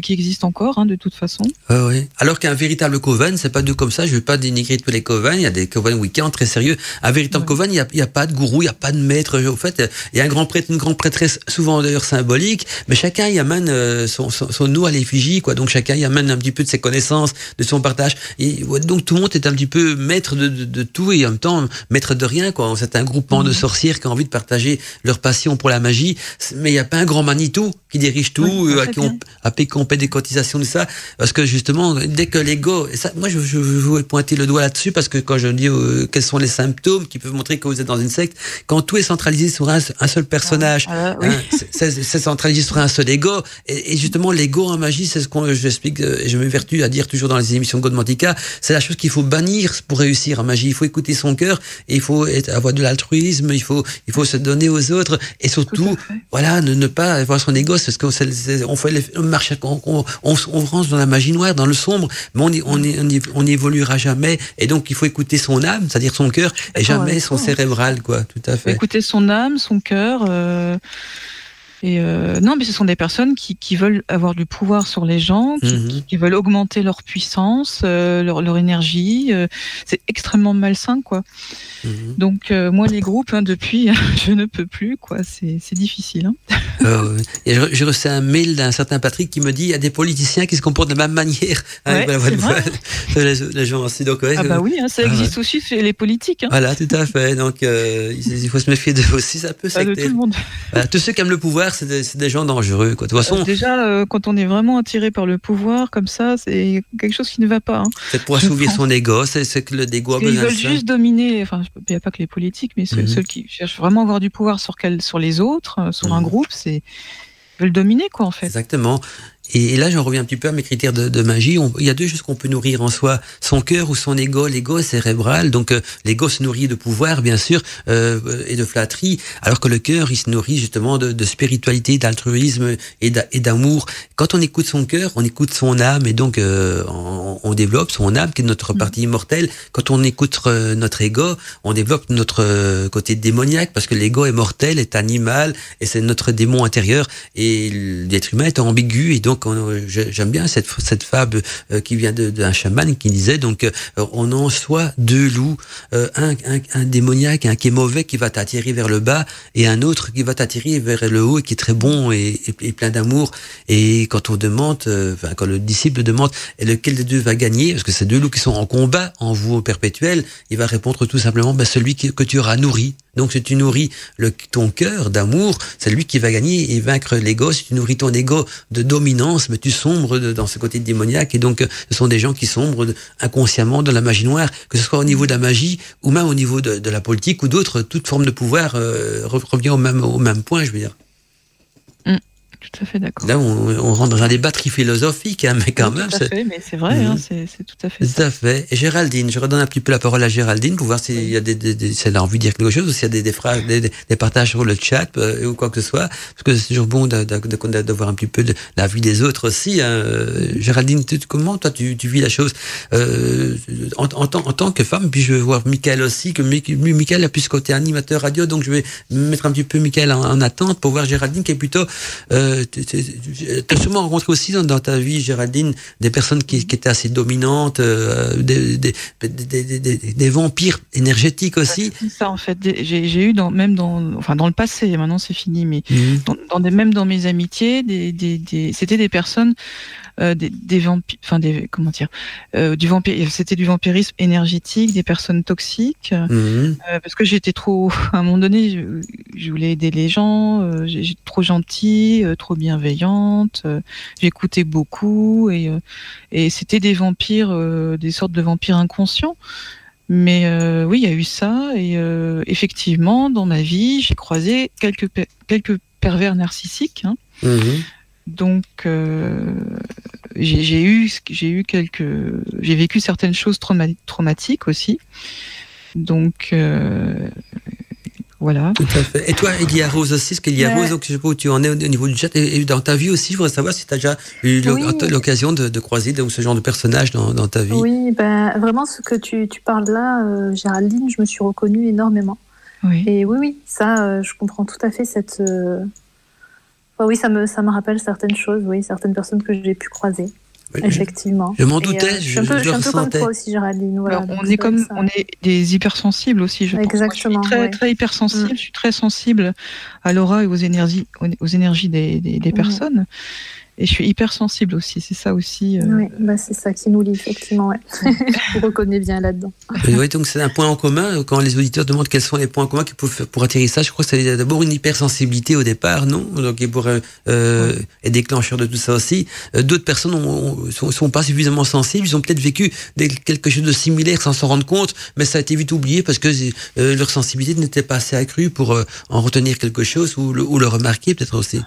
Ou bien peut-être parce que le traumatisme était tellement violent que ces personnes ont voulu se couper de leurs émotions. Oui, ça aussi. Ça peut-être également, je suis d'accord avec toi, ça peut exister aussi. Oui. Et toi, Mickaël, est-ce que tu as encore des questions à poser sur le sujet? Moi, écoute, ça m'est déjà arrivé avec une auditrice qui appelait parfois, d'ailleurs, tant mieux, elle n'écoute plus, ça me fait des vacances, elle n'appelle pas non plus. Parce que quand elle appelait, j'étais fatigué, quoi. Je t'assure, j'étais épuisé. Je ne sais pas pourquoi, de l'entendre, sa manière de parler, enfin, peu importe, mais c'était une vraie vampire énergétique, quoi. Après, tu te sens fatigué, tu n'es pas bien, tu te dis, mais qu'est-ce qu'il faut que je fasse? Il faut que je me repose, il y a un truc. Enfin, tu vois, c'est ça, en fait. Et moi, j'ai du mal, enfin, je peux pas, quoi. Ça te mange l'énergie et t'es pas bien après. Voilà. J'ai connu ça. Hein. Ah oui, tu vois. Beaucoup. Oui, même, en fait, je pense aussi, ce qui a joué, c'était aussi dans ma propre famille. Alors, ah oui, en plus. Là, c'est encore plus difficile. C'est encore plus dur, ouais, exactement. Oui, c'est plus difficile parce qu'il y a un lien qui est tellement fort et tellement proche qui peut être toxique et destructeur aussi. Donc après, faut des années pour.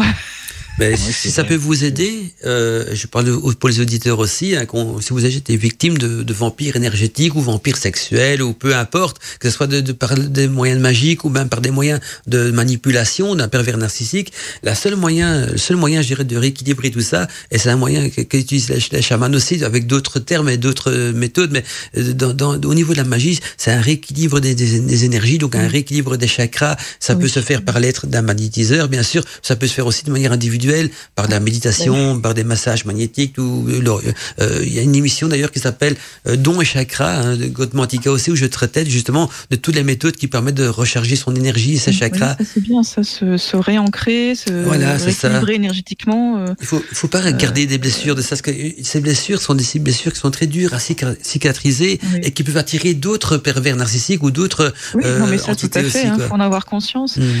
Une fois que tu as compris tout ça, il faut avancer aussi, quoi. Après, comme tu dis, faire un rééquilibrage énergétique. Il faut aussi trouver la bonne personne, hein, parce qu'il y a aussi des. Ah oui, faut pas être négative, hein, mais. Non, mais c'est vrai. C'est triste à dire, mais je mets de France sur Internet, parce que non. Sur Internet, il faut vraiment se méfier. Il y a plein de gens qui vont s'auto-proclamer de tout.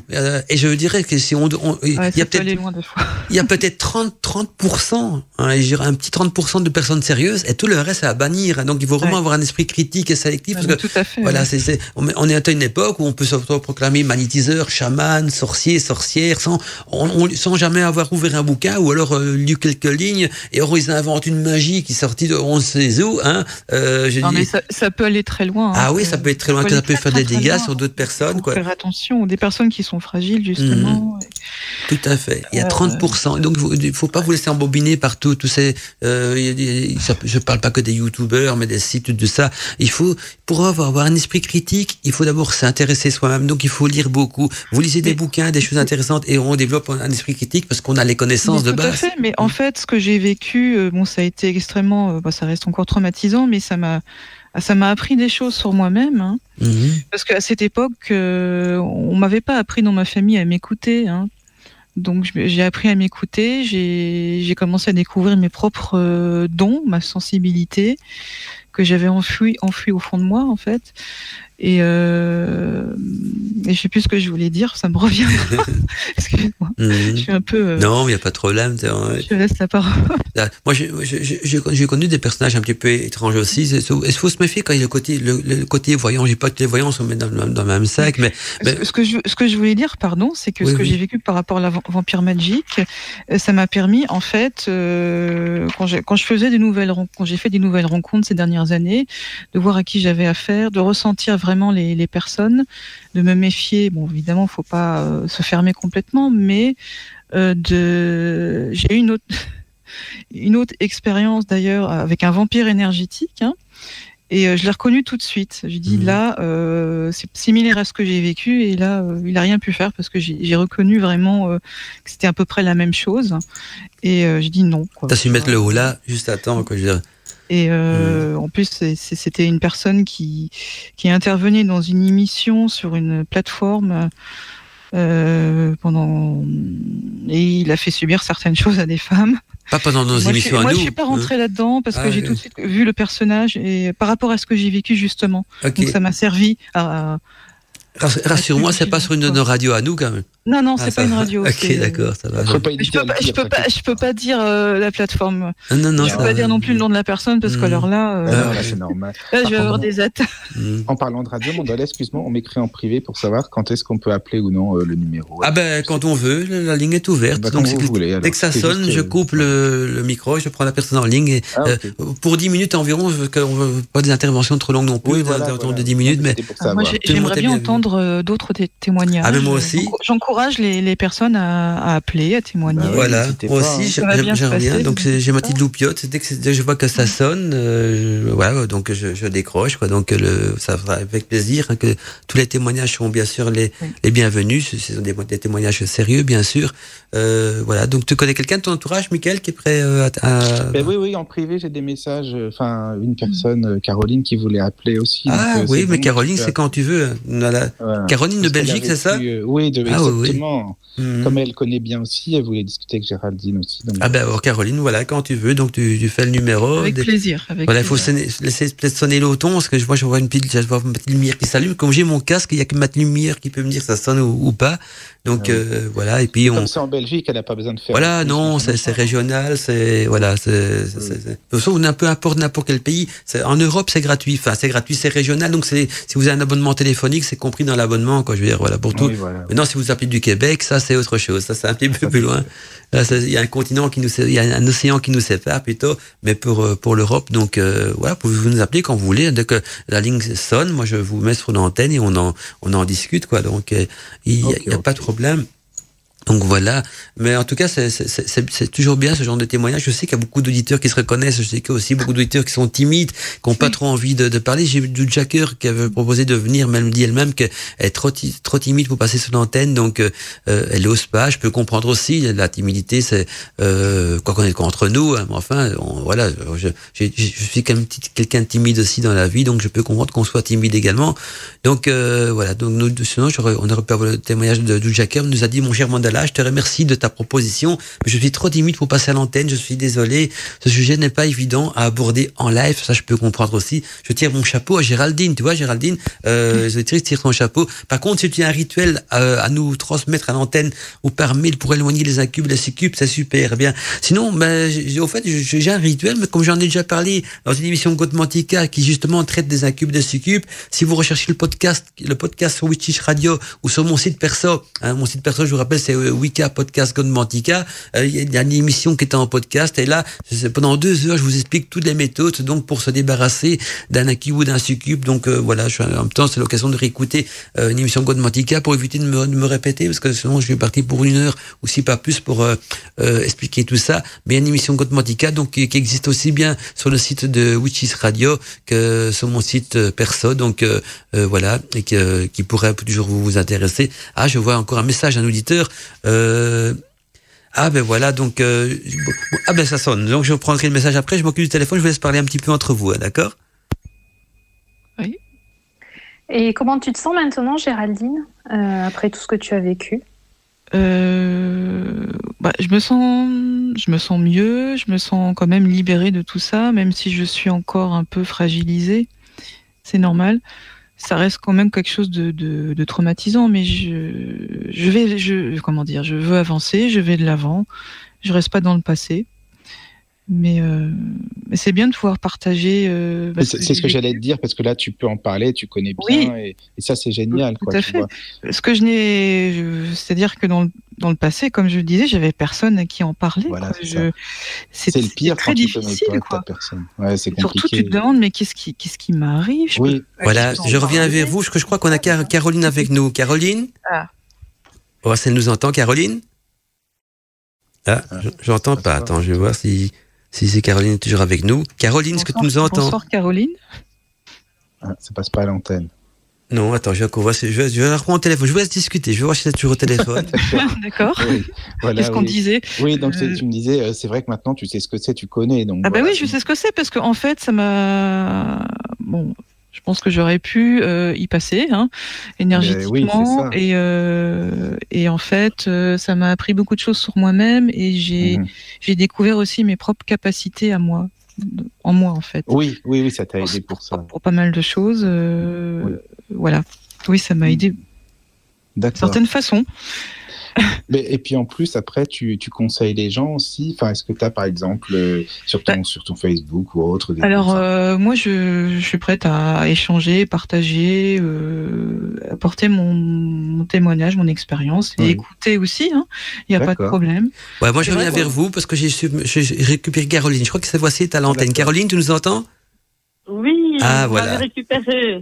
Je l'ai récupéré. Coucou, Caro. Bonsoir Caroline. Coucou Mickaël, bonsoir à tout le monde. Bonsoir. Bonsoir. Ça fait plaisir de t'entendre, Caroline. Alors, Mickaël m'avait dit que tu avais aussi donc un témoignage à partager avec nous.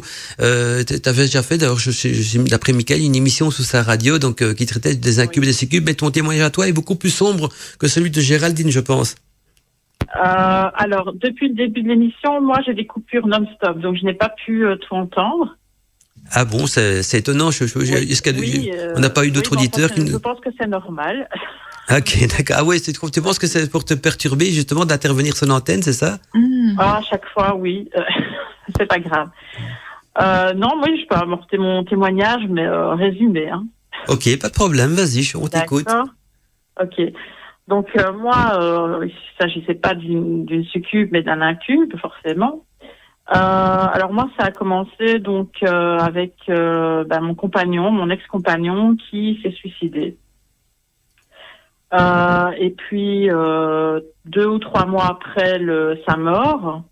Alors il faut savoir que je suis médium aussi, donc c'est peut-être important pour le reste. Donc 2 ou 3 mois après son décès, forcément, je suis en deuil, forcément, je suis triste. Et arrive une nuit où je rêve de lui.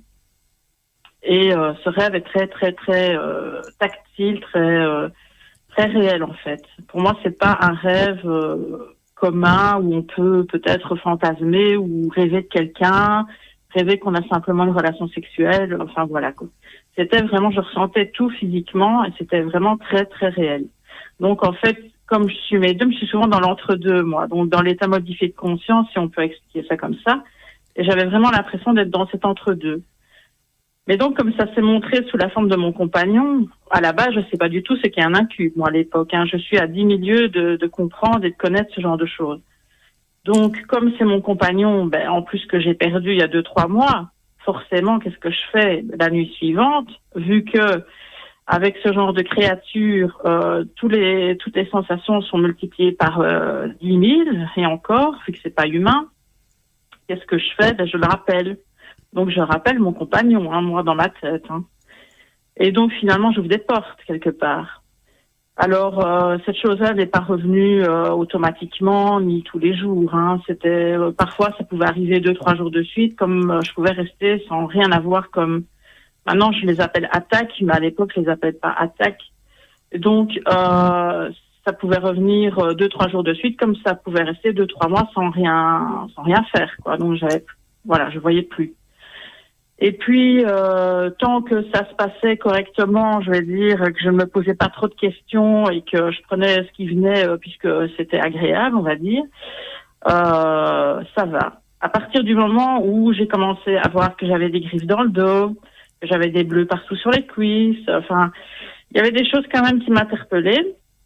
Je sentais aussi mes capacités médiumniques qui explosaient. J'avais des flashs aussi de voyance qui étaient violents. J'attirais, je vais dire, tous les hommes qui étaient autour de moi, limite, étaient attirés comme des aimants. J'avais même pas besoin de faire quoi que ce soit. On aurait dit que j'avais une sorte de, je vais pas dire de l'aura, mais en tout cas, il y avait quelque chose qui attirait les gens. Et donc, à partir de ce moment-là, quand j'ai vu que j'avais des griffes à des endroits impossibles, je me suis fait des griffes moi-même. Et j'avais pas de chat, donc voilà. Là, je me suis posé des questions et là, j'ai commencé à me dire non, il y a quelque chose qui cloche et il faut plus que ça m'approche, quoi. Et c'est à ce moment-là, en fait, que un jour, j'étais complètement réveillée là. J'ai subi une attaque et là, j'ai vu vraiment son vrai visage, quoi, son vrai aspect. Alors, est-ce que je l'ai vu parce que je suis médium? Je n'en sais rien. Est-ce que je l'ai vu parce qu'il a vraiment voulu montrer maintenant, tu vas voir qui je suis? J'en sais rien non plus. Quoi qu'il en soit, j'ai vu à quoi ça ressemblait et là, c'était plus mon ex-compagnon du tout, quoi. Donc, à partir de ce moment-là, j'ai essayé de trouver des gens qui pourraient m'aider parce que je savais même pas à quoi j'avais affaire. Bon. Et le hasard a fait, mais le hasard n'existe pas, que je suis tombée sur une mère révérende en France qui finalement s'est révélée être une grande arnaqueuse, mais je vais pas citer son nom ici. Puis de fil en aiguille, elle m'a quand même pas mal expliqué de choses sur les incubes. Leur mode de fonctionnement était complètement identique à ce que j'avais vécu. Elle m'a, elle m'a donné le nom d'un prêtre en Belgique, à Wavre, avec qui le contact n'est pas du tout passé, mais lui m'a bien confirmé que c'était bien ça. Et puis, je me dis, mais non, il n'y a aucun prêtre, il n'y a aucune personne qui peut m'aider. Et puis, je me suis souvenu que 3 ans auparavant, 2 ou 3 ans auparavant, j'étais dans un salon de voyance. Alors, je pratiquais pas en voyance là-bas. Il y avait un prêtre au milieu du salon de voyance. Et quand je l'avais vu, j'avais pas osé l'approcher. Et ça, c'est bizarre parce que moi, j'adore les églises, j'adore tout ce qui est... voilà, quoi. Et donc, lui, j'avais pas osé l'approcher. Et je me suis dit, si j'ai pas osé l'approcher, c'est que c'est sûrement la bonne personne. Et donc, je l'ai appelé, je lui ai écrit, je l'ai appelé. Et voilà, après un interrogatoire absolu et bien poussé pendant 3 heures, il m'a confirmé que c'était ça. J'ai eu droit à un exorcisme en bonne et due forme, alors là. Et puis, les choses ont empiré. Donc, ça a été jusqu'à... tous les animaux que j'avais sont morts. Dans ma maison, j'avais des manifestations, mais limite Amityville, quoi. Et puis, moi, je me suis chopé des maladies. J'ai eu 3 cancers d'affilée. C'était assez... voilà. J'ai eu le panel de tout ce qui peut être fait comme malheur à partir de ce moment-là et même avant, parce que c'est pas au moment où mon compagnon est décédé qu'il était là. C'était certainement bien avant. Hein. Donc, pour moi, en tout cas, moi, quand j'entends parler, il faut les invoquer, il faut les appeler, c'est génial, etc. Alors là, je dis, mais non, mais méfiez-vous, quoi. Alors oui, ça a un côté attirant parce que ça vous développe, ça vous procure des facultés que vous avez à la base, mais qui sont amplifiées à fois 1000. Mais c'est pas sain du tout. Et tout ce qu'ils veulent, c'est déjà, c'est casser votre couple. Ça a été jusqu'au décès de mon compagnon parce que son suicide est lié à ça. Ça ne vous apporte que des ennuis et franchement, ça va très, très, très, très loin. Dis Caroline, comment sais-tu que c'est pas un égrégore? Parce que comme tu n'as pas eu ce déclic de première rencontre, tu vois, avec la paralysie, les cris qu'on veut pousser, tout ça, ça peut très bien être un égrégore aussi d'une personne, parce que ce que tu me décris a l'air beaucoup plus négatif, et quand c'est plus négatif, on en revient un petit peu au vampirisme sexuel, donc de quoi parlait Géraldine tout à l'heure, qui est beaucoup plus négatif aussi, et qui va laisser même genre de séquelles. Donc, toi, que tu penses que c'est un incube peut-être, ou un succube, mais qu'au départ, c'est peut-être plutôt un égrégore, non, qui est plus agressif, non? Moi, je dis à la base, moi, je suis toute innocente. Je ne connais pas. Pour moi, les incubes font partie d'une mythologie ou des trucs qui n'existent pas. Je ne suis pas dans ce trip-là, moi. En fait, même si je suis médium, je suis très terre à terre. Hein. Je suis toujours hyper rationnelle dans tout ce que je fais. Et donc, j'ai appris par la suite, évidemment, que mon ex-compagnon, donc celui qui s'est suicidé au départ, quand il était avec moi, il avait peur de me perdre, il avait peur que ça ne fonctionne pas. Voilà, justement, est-ce que tu me décris là, aurait pu crier un égrégore, quoi. Pacte avec je ne sais pas quoi. Tu vois ce que tu me décris là, il aurait pu créer un égrégore inconsciemment, mais le fait que tu me dis il avait peur de te perdre, tout ça, tu vois, on s'accroche à un amour c'est à cette peur-là que peut créer un égrégore. Donc, tu as peut-être été plutôt victime d'un égrégore qu'un incube, parce que comme ça m'a l'air fort négatif, on est proche, pour moi en tout cas, Géraldine sera sûrement d'accord avec moi aussi, du vampirisme sexuel. Et là, on est bien sûr dans le domaine de l'égrégore. C'est très difficile quand on s'y connaît pas de distinguer la différence entre un égrégore, un incube ou un succube, mais c'est au fait la seule clé qui peut permettre de vraiment voir la différence, c'est le premier contact, qui est ce contact, donc justement que on décrivait tout à l'heure, donc cette angoisse, une nuit, on a envie de crier, on ne sait pas, on sent les couvertures qui nous glissent sur le corps, aucun son sur notre bouche. Oui. Tu vois, moi, j'ai pas eu ça. Voilà, je n'ai jamais été en paralysie du sommeil. C'est ça qui est voilà, la paralysie du sommeil.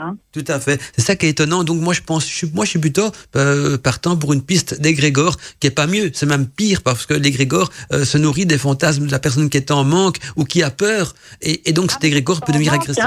J'étais pas en manque. Non, je parle pas de toi, je parle de ton ancien compagnon qui était en manque de sentiments, parce que s'il avait peur de te perdre, ce qu'il sentait peut-être un manque en lui, ou en tout cas une crainte, et c'est ça qui a créé donc cet égrégore. Toi, tu n'as été que la victime justement de l'égrégore qui a été créé à cette époque-là. Je ne vois pas pourquoi il aurait eu peur de me perdre, mais moi, c'est quelqu'un qui m'a dit qu'il avait fait ça. Maintenant, je n'ai aucune preuve. Ouais, tout à fait. C'est ce que tu m'avais décrit justement, qui tenait à toi, qui avait peur. J'ai parlé avec des spécialistes qui sont quand même habitués, parce que j'ai quand même le prêtre exorciste avec qui je collabore quand même quand je fais des maisons, etc. Étonnamment, je tombe toujours sur des incubes, moi, dans les deux. Oui. Je dis pas que c'est pas un incube. Sur 10 sur des incubes. Tout à fait. Je dis pas que c'est pas un incube non plus, mais c'est le témoignage qui ressemblait plus à un égrégore, mais ça peut être un incube également, quoi. Mais voilà, c'est très difficile à discerner. C'est à ça que je voulais en venir, quoi, la différence entre les deux, parce que souvent les résultats dans les deux cas, c'est du vampirisme sexuel. Je te laisse continuer ton témoignage en tout cas, et peut-être aussi expliquer comment si tu en es sorti complètement, et si dans ton entourage tu connais d'autres personnes qui auraient peut-être vécu quelque chose de similaire. Oui, alors donc ce fameux prêtre pour qui j'avais une répulsion totale et dont je ne voulais pas m'approcher de lui, en fait. C'est comme si j'avais croisé quelqu'un et je me suis dit, ah non, ça c'est ton ennemi, ça, il faut pas l'approcher. Et donc au moment où j'ai dû chercher quelqu'un, forcément à un moment m'est venu dans l'esprit, mais Caro, mais lui en fait, t'as pas osé l'approcher, c'est qu'il y a une raison, quoi. Donc voilà, je suis allée vers lui. On a beaucoup discuté. Il m'a bien dit que c'était ça, lui. En tout cas, il m'a dit c'est très courant en fait, comme attaque. Donc voilà. Lui, il n'a pas distingué égrégore ou incube ou succube ou quoi. Il m'a dit c'est un cube, ça c'est clair. Et donc j'ai eu droit à un exorcisme. Alors il m'a dit des exorcismes, j'en fais 2 ou 3 par an, pas plus. C'est tombé sur moi. Bon, bravo. Et donc après, ça s'est amplifié en fait. 3 jours après, c'était une catastrophe.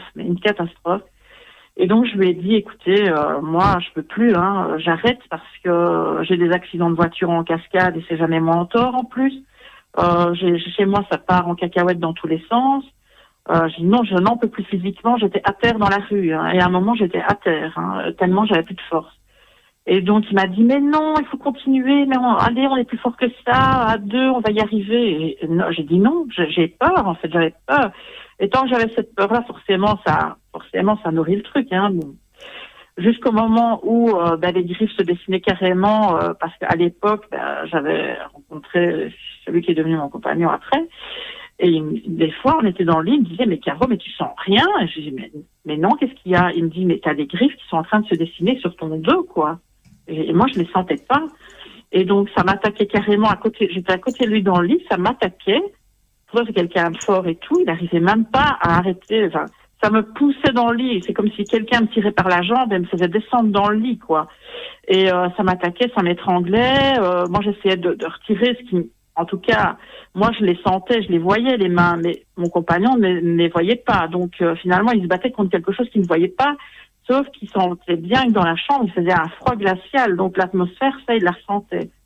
Mais il me dit, mais je ne savais pas t'arrêter parce que tu avais une force incroyable au moment où ça arrivait, quoi.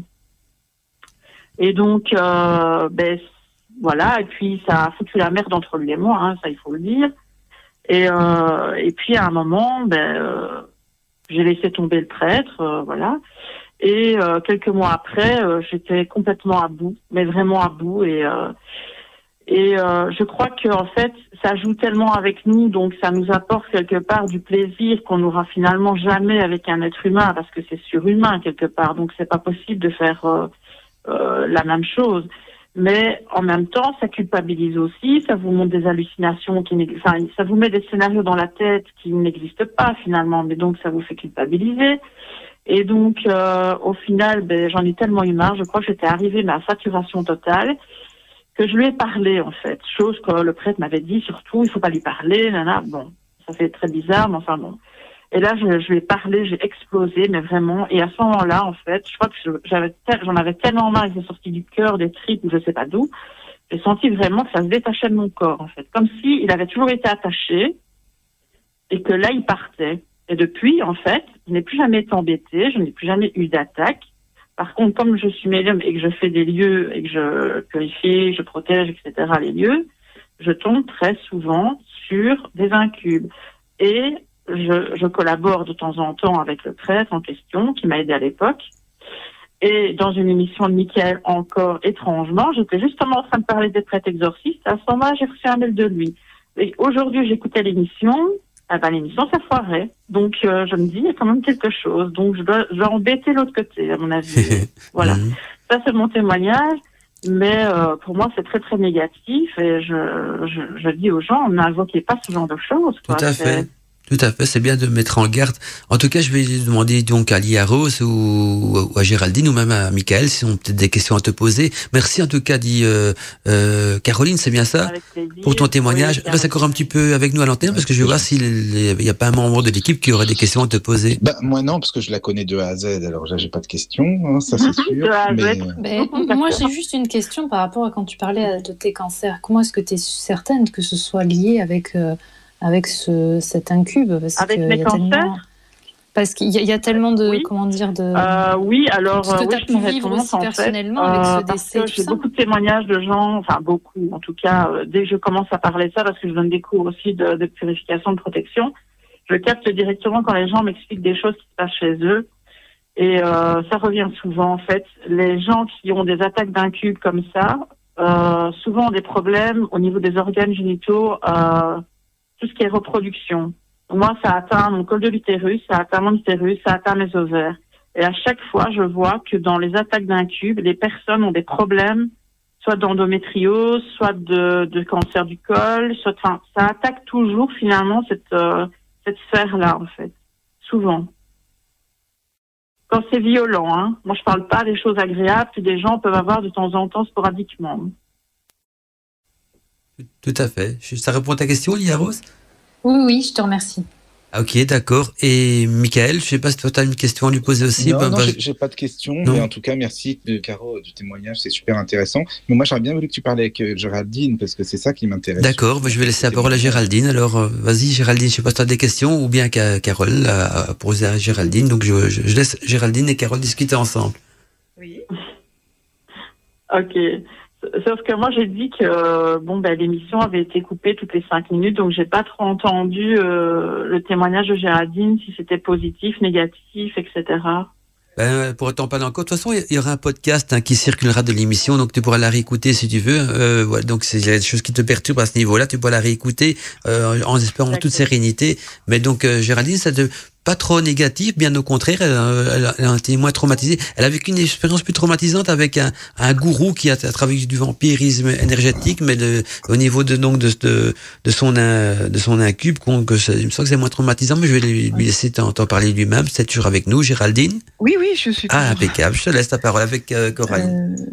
Disons que moi, mon expérience avec cet esprit, ce succube, ça reste quand même du vampirisme énergétique. Hein.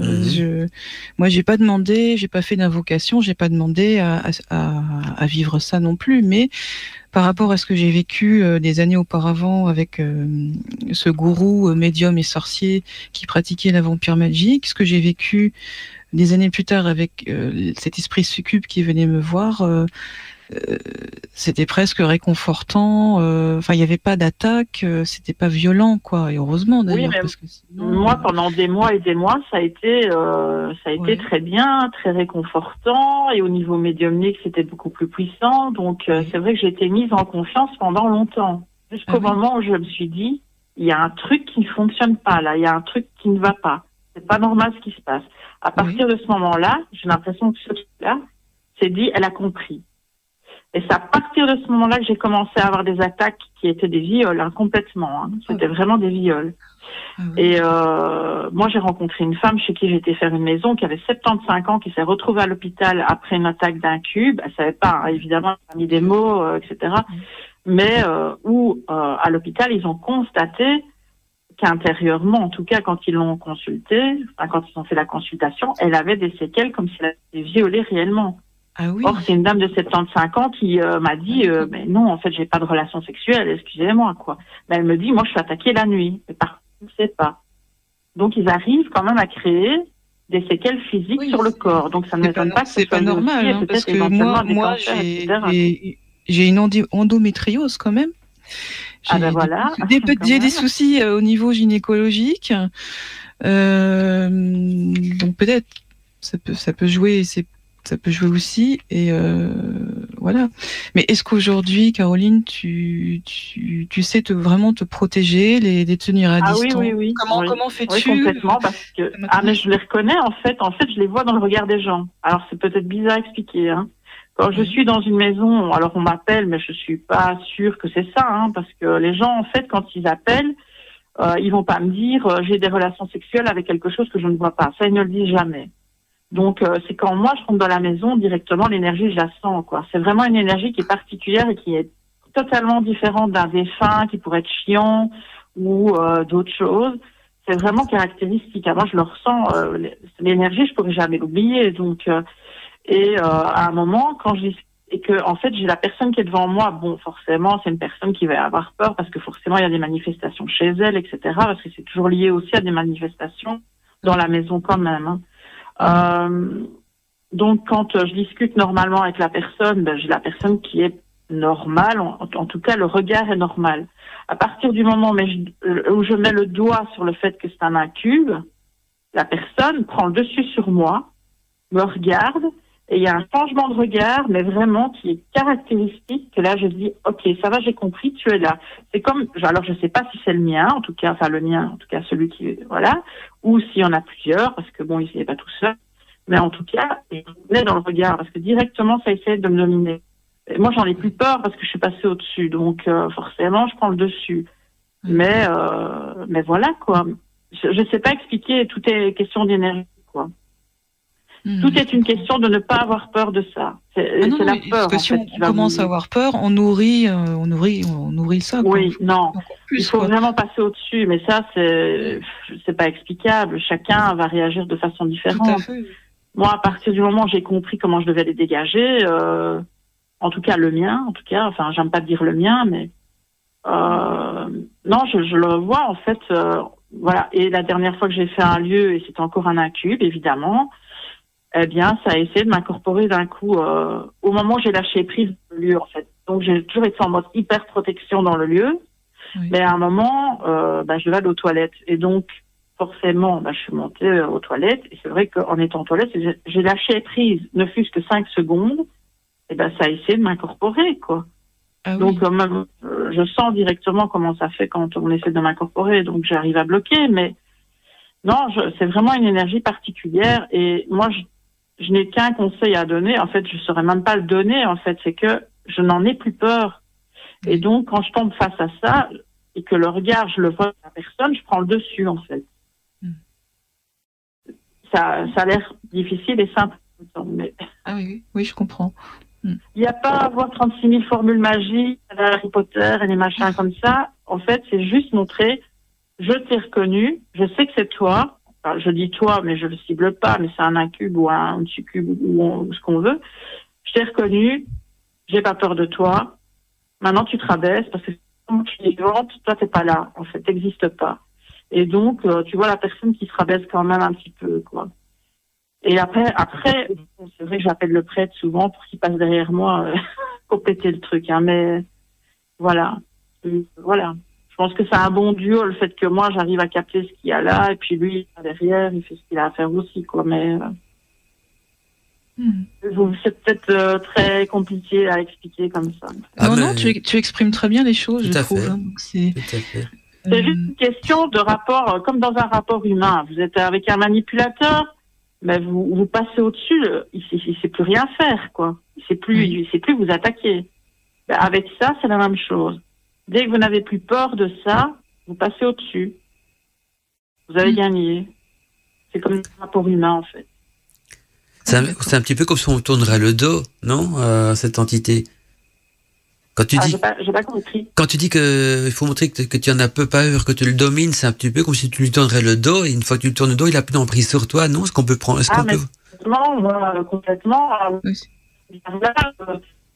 Je t'entends très mal. Vraiment cette expérience de la personne, petite dame de 75 ans. Oui, tout à fait. Pendant des heures, était complètement, la petite dame de 75 ans, quoi, tu vois. Et donc, au moment où je travaillais avec mon ex-collègue à l'époque, et mon ex-collègue m'a dit, écoute, on avait fait des heures de route, quoi. Il me dit, écoute, on va quand même faire quelque chose dans la maison, quoi. J'ai dit non. J'ai dit on ne bouge pas. Je dis non. Et alors, à un moment, me vient l'idée de lui dire à cette dame, mais est-ce que vos nuits se passent bien? Parce qu'avec une dame de 75 ans, il faut quand même être soft, quoi. Est-ce que vos nuits se passent bien? Non. Ah. Et comment? Je sais pas. Parfois, j'ai l'impression qu'on m'attaque la nuit. Ah. Et comment? Je dis, je suis diplomate, hein, je vais pas comme je parle ici. Hein. Alors je dis, vous avez peut-être des choses qui vous attaquent sexuellement, vous pensez? Alors elle me dit, oui, je me suis déjà retrouvée à l'hôpital à cause de ça. Elle me fait, mais je ne vois pas ce que c'est, en fait. Donc, elle, en fait, n'avait pas une image ou quelque chose qui se montrait, quoi. Ouais. Et donc, à partir du moment où j'ai dit, ok, ça va, j'ai compris. Mon collègue n'avait rien compris, évidemment. Je dis, écoute, ça va, j'ai compris ce que c'est, ok. Et donc, en fait, elle a voulu nous payer, en fait, parce qu'on était restés des heures et des heures. Et alors, elle s'en va, et puis elle revient avec 5 billets de 10. Et elle les étale. Alors, elle se met devant moi, mais vraiment en domination totale, comme elle l'avait pas fait depuis le début. Elle se met devant moi et elle étale les billets comme un jeu de cartes devant moi et elle me regarde. Mais à ce moment-là, je vois son regard, quoi. Je dis, ok, ça va, j'ai compris, ok. Alors mon collègue dit, oui, on va quand même prendre ça parce qu'on a quand même fait de la route pour l'essence. Hein. Alors je mets mes mains sur les billets, je dis, non, tu touches pas. Je dis, si tu touches, ça va mal se passer. Je dis, non. Je dis à la dame, non, merci, ça va aller. Et là, je me lève parce que comme ça, je me mets plus haute qu'elle. Et je continue à regarder. Et donc, elle s'est rabaissée, elle s'est assise. Et puis, je lui ai expliqué, quoi. Je lui ai dit, écoutez, c'est ça, quoi. Et du coup, boum, le fait que moi, je m'étais relevée et qu'elle s'était rabaissée, je me dis, ça va, j'ai gagné quand même. Et donc, j'ai dit, on va appeler le prêtre, hein. Donc, elle a directement, là, je sentais vraiment se rabaisser. Si elle avait pu rentrer sous terre, elle l'aurait fait. Et puis, je sais qu'après, il est passé derrière moi, un jour ou deux après, et puis l'histoire, elle a été réglée, mais voilà, quoi. Non, en fait, moi, je le vois dans le regard des gens. J'en ai eu ici aussi en cours, qui m'ont provoqué. Je le voyais aussi dans le regard, mais voilà. Tout à fait. C'est peut-être une question de ne pas avoir peur, de fait. En tout cas, Caroline, je te remercie pour ton témoignage. Encore une dernière question avant de raccrocher. Caroline, est-ce que tu n'aurais pas une des références de livres, par exemple, à conseiller aux auditeurs qui traitent des incubes, des succubes? Parce que en fin d'émission, on a toujours tendance à faire entre nous un tour de table pour voir quels sont les livres conseillés. Toi, comme tu es un petit peu dans le milieu des médiums et tout ça, tu aurais peut-être un livre à conseiller aussi aux auditeurs qui pourrait les éclairer un peu plus donc sur le domaine des incubes et des succubes. Oui, il y a un livre qui s'appelle Délivrance d'incubes et de succubes. C'est un livre qui est de Gédéon Landu. Et je pense que c'est un Africain. Et en Afrique, ils les appellent les maris et femmes de nuit. Hein. Oui, tout à fait. C'est un livre qui est assez intéressant. Et voilà, moi, j'en ai pas trouvé non plus énormément de livres là-dessus. Mais si j'en avais un conseil, c'est celui-là. Donc, tu peux redonner le titre et l'auteur du bouquin? Donc, le titre, c'est Délivrance d'incubes et du succube. Et l'auteur, c'est Gédéon Landu, donc Landu. Ok, impeccable. Tu sais pas dans quelle édition on pourrait le trouver facilement? Moi, Moi, je l'ai acheté sur Amazon. Ah ben voilà, si vous tapez sur Amazon, donc le bon titre, il n'y a pas de problème, on le trouvera facilement, donc ça va, c'est impeccable. En tout cas, dit Caroline, c'est vraiment gentil de ta part d'être venue dans l'émission, et donc et merci à Mickaël de l'avoir invité aussi. Merci, merci à Mickaël. Avec plaisir. Et ça sera avec plaisir, Caroline, que je t'écouterai aussi sur la radio du Lotus quand tu passeras par là. Donc avec grand plaisir, j'écoute parfois les émissions de Mickaël aussi. Donc je vais. Tu vas écouter tous les jours, aller là tous les jours. Ah ben j'ai entendu quelques-unes. On en discutait justement. Oui. J'ai écouté, je crois, cette émission de hier, c'est ça, Mickaël? Oui, c'était hier, oui. Ah ben voilà, donc hier je vous ai écouté, j'étais avec vous donc en train de vous écouter dans la pénombre. À bientôt, peut-être Caroline. À bientôt. Bonne soirée à toi aussi, et merci pour ton témoignage. Au revoir. Au revoir. Merci, au revoir. Voilà, donc c'était un témoignage de Caroline, très sympathique d'ailleurs, et qui clôturera encore donc l'ensemble des témoignages. Je vais refaire un petit retour du côté du chat aussi, parce que il y a Rose, je sais que parfois elle a un œil sur le chat. Moi, au niveau, pour voir s'il y a d'autres questions, d'autres partages ou quoi que ce soit qui pourra encore apporter un petit plus à l'émission avant de peut-être raccrocher l'antenne, et aussi voir s'il y a des bouquins intéressants qu'on pourrait conseiller sur le thème. Et même s'il y a des auditeurs qui ont des livres à conseiller, qui n'hésitez pas à les mettre sur le chat ou l'envoyer par mail, et nous on les partagera sur l'antenne. J'ai encore un dernier message de Fab62 qui me dit je me posais la question sans savoir, je suis donc dans le thème, est-ce qu'un égrégore peut se défaire, ou comment un égrégore s'arrête? Merci de votre réponse. Ben justement, je pense que le livre que Caroline vient de citer pourra donc aider Fab62 à se défaire, donc aussi bien d'un incube, d'un succube que d'un égrégore aussi. Qu'un égrégore il s'arrête quand il, en général dans le milieu de la magie, automatiquement quand il accomplit sa mission. Mais justement, si on veut s'en débarrasser avant qu'il accomplisse sa mission, comme par exemple une mission de retour d'affection, il y a bien sûr des rituels de désenvoûtement qui peuvent vous aider de ce côté-là. Alors, Elia Rose, je te redonne l'antenne donc pour voir un petit peu la température sur le chat. Bah écoute, déjà le sujet plaît beaucoup. Après, c'est vrai que Alteus a mentionné le fait que on n'avait pas beaucoup parlé de Lilith, puisque tout à fait. C'était annoncé effectivement dans le sujet de l'émission de ce soir. Et là, j'ai juste une dernière question, alors de Laura, qui demande, pas de tabou ce soir, donc elle marque pardon de cette question de merde, et c'est le cas de le dire. Il n'y a aucune question de merde, ça n'existe pas. Hein, il n'y a pas de tabou chez nous. Voici la suite. Mais le succube attaque-t-il que le sexe féminin ou l'anus aussi? Ah ça dépend si on parle d'un incube ou d'un succube, parce que donc l'incube donc a le rôle de la femme, et le succube donc a le rôle de l'homme. Mais comme tu l'expliquais Géraldine tout à l'heure, et puis tu vas compléter ce que je dis peut-être, quand on a une attirance pour les femmes, on peut très bien rencontrer un incube aussi, hein. Donc c'est une relation de femme à femme, on va dire, à ce niveau-là. On est bien d'accord, Géraldine, hein? Ben oui, en fait, voilà. Moi, ce que j'ai vécu avec cet esprit féminin, succube, c'est vraiment un rapport de femme à femme. Voilà, donc si on rencontre... Il n'y a rien de masculin. Voilà, tout à fait. Mais donc, si on revenir à la même chose, je reviens au même à d'autres moments, si on rencontre si un homme rencontre un incube parce qu'il a des tendances homosexuelles, ça peut être aussi donc des relations qui sont plus homosexuelles, ou même avec une femme. Je pense qu'il n'y a pas de limite dans la sexualité de ces entités, parce que ce sont des trucs très puissants, et il n'y a pas de tabou, il n'y a pas de limite, donc c'est pas toujours des relations sexuelles conventionnelles aussi, on est bien d'accord? Oui. Hein? Oui. Je ne sais pas si je réponds à la question. Et toi, Liaro, ce que tu en penses? Parce que c'est vrai que tu me poses la question. Moi, je donne mon avis, mais c'est un avis d'homme, et c'est une question de femme, donc je voudrais savoir un petit peu ce que les femmes en pensent aussi à ce niveau-là. Par rapport à la question que oui, là, tout à fait. Voilà, pour ceux qui ont déjà vécu des histoires d'égrégores, tout ça. Moi, je dis, il n'y a pas de problème. Hein. Ce sont des relations sexuelles très intenses, pas tabou. C'est possible. Hors norme, voilà, tout à fait. Hors norme, quoi. Voilà, il n'y a pas de norme, il n'y a pas de. C'est pas des relations bon cycle, bon genre, ou voilà. C'est très, très intense. Hein. Voilà, tout à fait. Et ça peut être aussi, ça dépend. Hein, ça peut être aussi très subtil. Hein. En ce qui me concerne, c'est d'une telle douceur que j'ai encore jamais vécu ça dans cette vie, quoi, tu vois. Donc c'est à un autre niveau, quoi. Il y a un film, et là c'est un film basé sur des faits réels, hein. C'est pas un film d'horreur, hein, du tout. C'est un film qui a été basé sur des faits réels d'une femme qui était dominée justement par que je dis pas de bêtises, un incube. Tout à fait, toute sa vie elle a été violée par un incube, et ça s'appelle L'Emprise. Ça vous dit quelque chose, ce film vidéo L'Emprise, qui est basé sur des témoignages réels? Ah oui, je l'ai vu, ce film, il est traumatisant. Hein, ah oui, mais là c'est du vrai, là on est dans le concret, hein. C'est vraiment une histoire vécue. Hein. Ça fait peur. Hein. Voilà, voilà. Je vous conseille de le regarder, ce film L'Emprise, c'est traumatisant, je suis d'accord, mais c'est vraiment une véritable histoire donc de femmes dominées par une entité qui abuse d'elles sexuellement, qu'on ne voit pas pendant tout le film, on voit les gestes, on voit les gestes sur le corps, sur la poitrine, mais on voit pas l'entité. Et ce film, et d'ailleurs ils le mettent à la fin du film, que c'est basé sur un témoignage réel, et ils expliquent ce que la femme est devenue par après. Donc c'est un film qui peut vous aider peut-être en savoir plus sur le thème. Michael, est-ce que tu as encore quelque chose à rajouter aussi là-dessus? Simplement, je pense que voilà, que ce soit les incubes ou les succubes, on peut être attaqué tant les hommes que les femmes. Oui, tout à fait.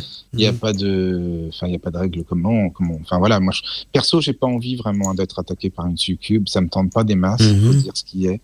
Mais on a appris beaucoup de choses ce soir, vraiment, c'était super d'écouter vraiment les échanges. Moi, j'aime beaucoup. Ah oui, de toute façon, c'est un petit peu le concept de la Radio du Lotus aussi. Hein. Vous faites beaucoup d'échanges, de témoignages. Oui, des échanges, ouais, mais moi, j'adore ça, j'aime beaucoup.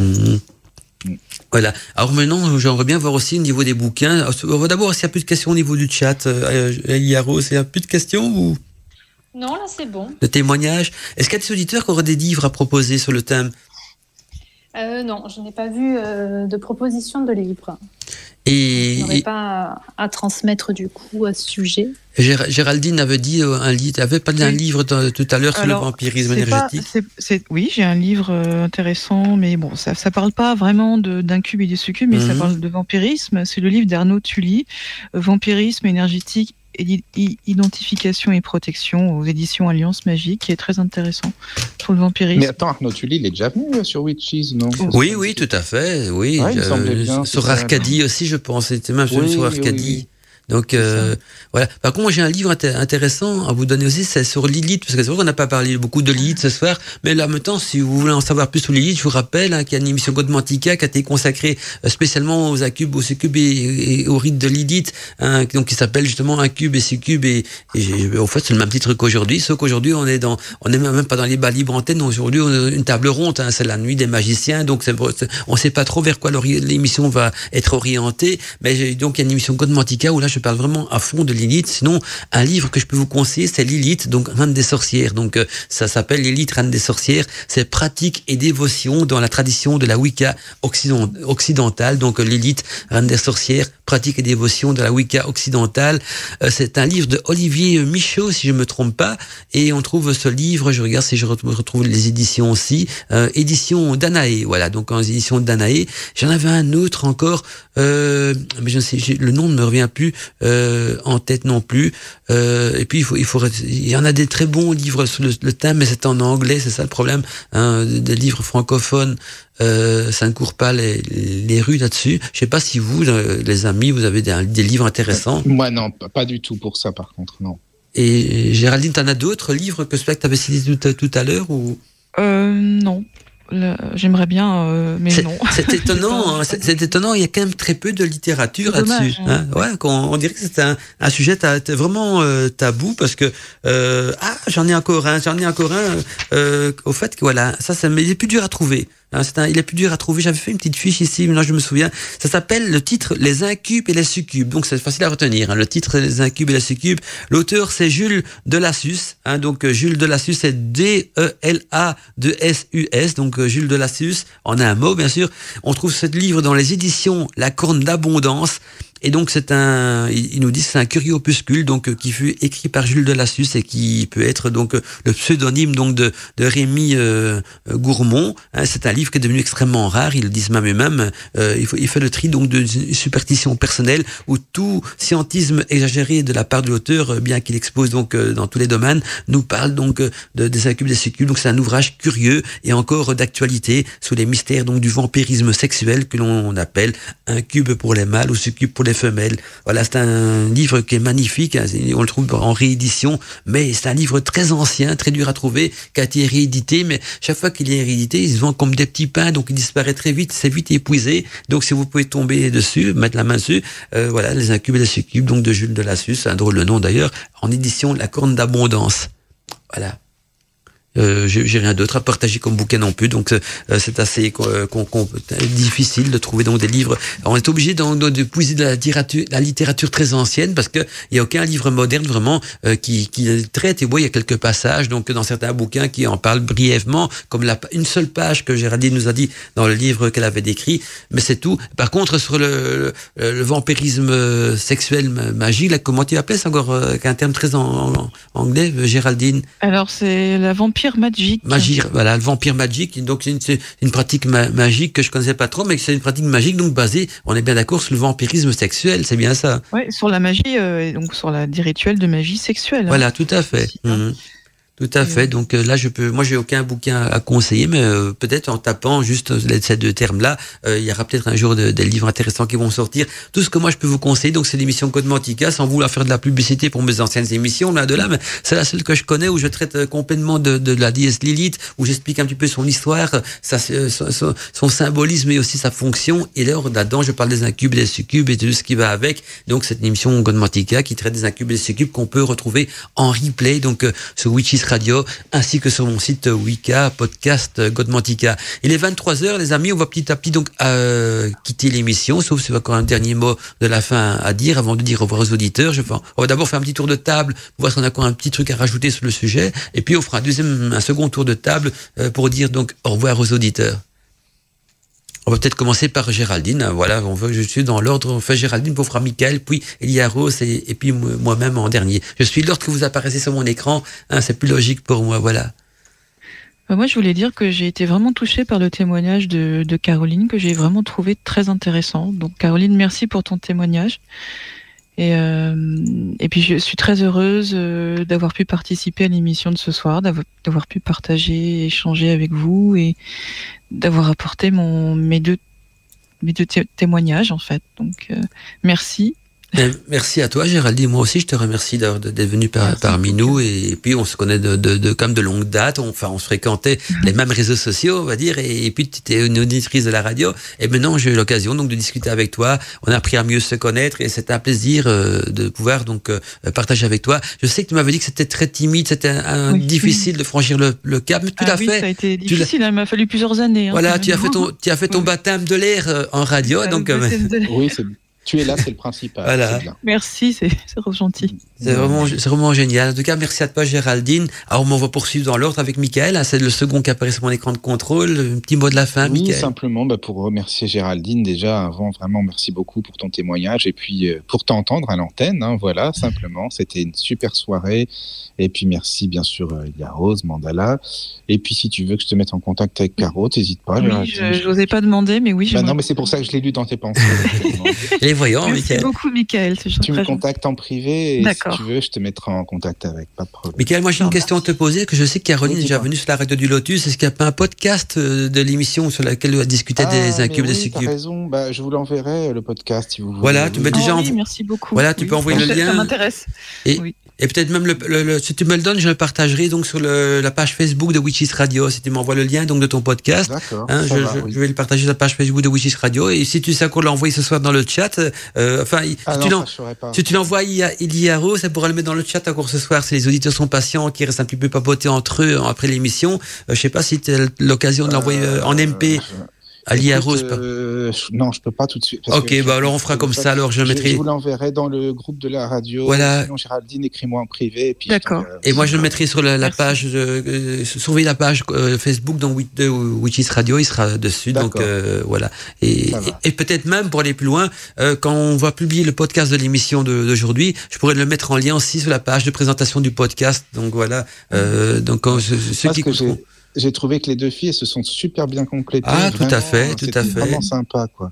Tout à fait. On pourra une fois refaire un jour un débat tous ensemble. Puis Caroline, on pourra un jour l'inviter dans d'autres émissions pour d'autres thèmes, si ça lui fait plaisir, donc de participer à nos émissions débat libre antenne. On aura encore l'occasion de discuter de tout cela.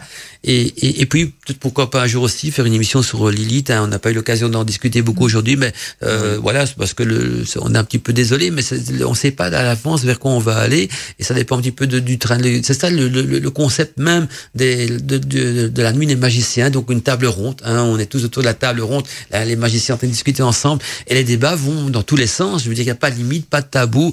Et c'est vrai que c'est plus pratique que technique comparé à Godmantica. C'est très différent. Différent aussi des débats libre antenne où on est beaucoup plus technique aussi là-dedans. Mais voilà, il y aura des débats libre antenne et on pourra un jour en faire un sur Lilith ou les cultes sombres de Lilith. On verra bien. On a toute l'année devant nous parce que la saison redémarre sur Witches Radio. Donc n'oubliez pas, les amis, la saison redémarre sur Witches Radio. Donc c'est quoi? Vendredi prochain, Godmantica. Il y aura aussi le réveil des sorcières qui a déjà annoncé. Il y aura l'émission d'Antinos aussi le samedi soir. Donc plein de nouvelles choses pour la rentrée. On est tous au taquet, en super forme. Donc et on vous prépare, vous cocotte plein d'émissions. Donc il y a Alina aussi à qui je fais un petit coucou ce soir et qui va bientôt. Oui, d'ailleurs, Alina est venue nous faire un petit coucou sur le chat. Ah voilà. Donc des gros bisous à Alina. Coucou Alina, des gros bisous à toi. Et que vous retrouvez donc bientôt dans le réveil des sorcières. Il y a Rose, petit mot de la fin également, donc pour les auditeurs. Déjà, je tiens à remercier Géraldine parce que j'ai bien senti toute l'émotion qu'elle avait dans sa voix par rapport à tout ce qu'elle nous a témoigné. Donc, sache que je trouve que c'est très courageux de ta part. Donc, j'espère que ça va pouvoir t'aider pour la suite et voilà, pour que tu ailles de mieux en mieux. Merci beaucoup. Et puis, j'ai trouvé ça, de rien. J'ai trouvé ça en tout cas super intéressant. C'était un sujet que j'ai découvert en préparant la mission et là, j'ai encore découvert d'autres choses. La nuit des magiciens. Bienvenue dans la nuit des magiciens.